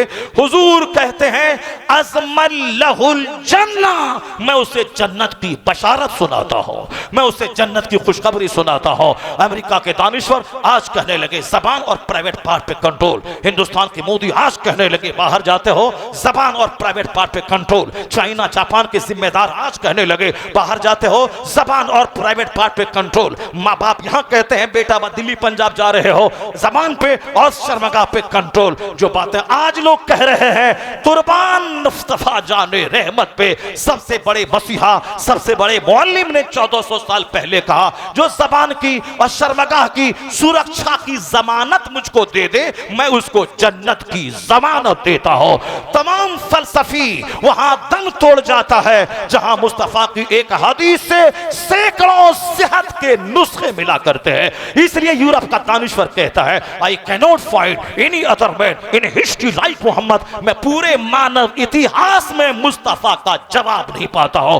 इसी को आला हजरत ने कहा, लम याते नजीरों का फी नजरिन मिसले तू ना शुद्ध पैदा जाना, जगराज को ताज तोरे सर सोहे तुझको शहे दूसरा जा। अल्लाह रब्बिल शरीक लह, अल्लाह ताला हमारे पैगंबर से हमें सच्ची मोहब्बत की तौफीक अता फरमाए, सरकार दो जहां की हदीस पढ़ने की तौफीक अता फरमाए। बस तकरीर मैं शुरू करता हूं थोड़ी देर में, अभी पहले वो हदीस सुना, वो कुरान शरीफ की आयत सुना दूं, उसके बाद में एक हदीस सुना दूं, उसके बाद टाइम बचा तो फिर मैं तकरीर सुना दूं। आपकी इजाजत है ना तकरीर सुनाने के लिए? हाथ उठा के बोले सुभान अल्लाह, जोर से बोलिए ला इलाहा इल्लल्लाह। हाँ, घबराइए मत कि जब ये 2 घंटा में तमहीद बोला है तो तकरीर क्या घंटा करेगा ही, इसलिए आप घबराइए मत। तकरीर 2 घंटे में भी होती है और 2 मिनट में भी हो जाती है, 2 मिनट में भी हो जाती है, 2 घंटे में भी हो जाती है। तकरीर तो अपने हाथ में है, कभी जुमा के दिन 5 मिनट हम बोलते हैं और कभी 5 घंटे बोलते हैं, वो तो अपने हाथ की चीज़ है। अगर आप घबराइएगा तो तकरीर हम 2 घंटे नहीं करेंगे, 2 मिनट में कर देंगे। मगर पहले कुरान की आयत तो सुन लीजिए, उसके बाद मदीने का वाक़या तो सुन लीजिए, उसके बाद फिर तकरीर होगी, चाहे 2 मिनट में हो जाए चाहे 2 घंटे में हो जाए। एक बार दरूद शरीफ पढ़िए, अल्लाहुम्मा सल्ली अला सय्यदना व मौलाना मुहम्मदिन मअदनिल जूद वल करम व आलिहि व बारिक व सल्लिम। जरा जोर से बोलिए अल्लाहुम्मा सल्ली अला सय्यदना व मौलाना मुहम्मदिन मअदनिल जूद वल करम व आलिहि व बारिक व सल्लिम। सलातु व सलामन अलैका या रसूलल्लाह। 2:30 बज गए, 2 घंटे तो लगभग हो गए। हाँ, 2 घंटे अब वो आयत बाकी रह गई, अब आयत बाकी रह गई, और उसके बाद वो हदीस भी बाकी रह गई और तकरीर भी बाकी रह गई। अब इंशाल्लाह आइंदा साल है ना, आइंदा साल इंशाल्लाह, अब वो आयत भी इंशाल्लाह आइंदा साल और वो हदीस भी इंशाल्लाह आइंदा साल, मदीने पाक की वो कहानी भी इंशाल्लाह आइंदा साल, और फिर तकरीर भी इंशाल्लाह आइंदा साल। अलबत्ता इतना ज़रूर याद रख लीजिए कि आप चाहे कुछ भी करें, गिरह बांध के रख लीजिए कि इस्लाम वो मजहब है जो मजहब दबने नहीं आया है, कुफ्र दबाने आया है, जो मगलूब होने नहीं आया है, गालिब होने के लिए आया है। खुशखबरी सुना दूं फिर तकरीर अगले साल सुनिएगा। मुस्तफ़ा कहते हैं ला यबका अला ज़हरिल अर्द बैतु मदरियम वला फब्र इल्ला अदखलहुल्लाहु कलिमतल इस्लाम। इस रुए ज़मीन पर कोई कच्चा पक्का घर नहीं बचेगा मगर वहाँ अल्लाह इस्लाम का कलमा दाखिल फरमा देगा। और मुस्तफ़ा कहते वो दिन आने वाला है जिस दिन दुनिया पाप से भर जाएगी और यहूदी का जोर जाहिर होगा, कुफ्र से दुनिया भरेगी। उस वक्त में दज्जाल आएगा, फिर दुनिया में घूमेगा, जनाबी ईसा जाहिर होंगे। दज्जाल को लुद यानी इसराइल का जहां एयरपोर्ट है, उस एयरपोर्ट के पास दज्जाल मारा जाएगा और फिर सारे यहूदी खदेड़े जाएंगे और यहूदी भाग करके दरख्त की आड़ में छुपेगा। तो हदीस माया है फयकुलु शजर वहल हजर, ये दरख्त और पहाड़ बोलेगा मुस्लिम यहूदीयुन वराई, यहूदी मेरे पीछे छुपा है। मुस्लिम जाएगा, या तो उसे कत्ल करेगा या वो कलमा पढ़ के मोमिन बनेगा। इस तरह एक मजहब इस्लाम दुनिया में होगा और एक मसलक अहले सुन्नत व जमात दुनिया में रहेगा। कोई काफिर नहीं बचेगा, सिर्फ इस्लाम ही इस्लाम रहेगा। मुस्तफ़ा सच्चे, मुस्तफ़ा की बात सच्ची। 1400 साल में सारी बातें मुस्तफ़ा की सच साबित हुई। हुजूर ने कहा था ईरान फतेह होगा, ईरान फतेह हुआ। हुजूर ने कहा था रूम फतेह होगा, रूम फतेह हुआ। हुजूर ने कहा था कि ईरान का तख्त हाथ लगेगा, किसरा के कंगन सुराखा को पहनाए जाएंगे, वो सच साबित हुआ। हुजूर ने कहा कि हिंदुस्तान से खुशबू आ रही है। आज हिंदुस्तान पूरी दुनिया में सबसे ज़्यादा इस्लाम के ताल्लुक से स्ट्रॉन्ग एरिया है। आज़ादी के साथ जलसे, आज़ादी के साथ जुलूस, आज़ादी के साथ मस्जिदें। यहाँ हम जितना चैन से जलसा कर लेते हैं, दुबई में नहीं होगा, कतर में नहीं होगा, सऊदिया में नहीं होगा। एक इज्तिमा है हज का और बाकी उस इज्तिमात की खैरात जलसों की सूरत में पूरे हिंदुस्तान में रोजाना होता है। हमारा हिंदुस्तान सलामत रहे, हमारे मुल्क की इज्जत सलामत रहे, हिंदुस्तान की फसा सलामत रहे। अल्लाह बदनिगाहों की बदनिगाही से बचाए। वो दिन आज आने ही वाला है, उससे पहले आप नेक बन जाएं, सजदा करें, मस्जिद को आबाद करें। जब आप आबाद करेंगे मस्जिद को, ये मस्जिद आपके हक में दुआ करेगी। फिर क्या होगा, समाज चोरों से पाक हो जाएगा, तहज्जुद गुजारों से समाज भरेगा। और जब तहज्जुद गुजारों से समाज भरेगा, ये जो नफरतें हैं, अदावतें हैं, दुश्मनियां हैं घर घर में, मोहल्ले मोहल्ले में, अब मस्जिद आबाद हुई, कुरान की तिलावत शुरू हुई, दुश्मनी घटेगी, मोहब्बत का चराग रोशन हो जाएगा कि मोहम्मद से वफा तूने तो हम तेरे हैं।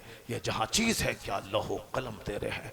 मोहब्बत मोहब्बत मोहब्बत, नफरतें आज है, उन नफरतों को तोड़ने का एक रास्ता है मोहम्मदी बन जाना, नेक बन जाना, शरीफ बन जाना। बेशुमार बरकतें उसकी मिलेंगी। अल्लाह तबारक व तआला हमको आपको सबों को नेक बनने की तौफीक अता फरमाए। ज़रा ज़ोर से बोलिए आमीन। अल्लाह ताला हमें हुजूर की सच्ची गुलामी की तौफीक अता फरमाए। अल्लाह ताला हमें हमेशा ज़्यादा तकरीर सुनने और नात कम सुनने की तौफीक अता फरमाए। अल्लाह ताला हमें जलसे का तक़द्दुस बहाल रखने की तौफीक अता फरमाए। आमीन। व आखिरु दाअवाना अनिल हम्दुलिल्लाहि रब्बिल आलमीन। अस्सलामु अलैकुम व रहमतुल्लाहि व बरकातुहू।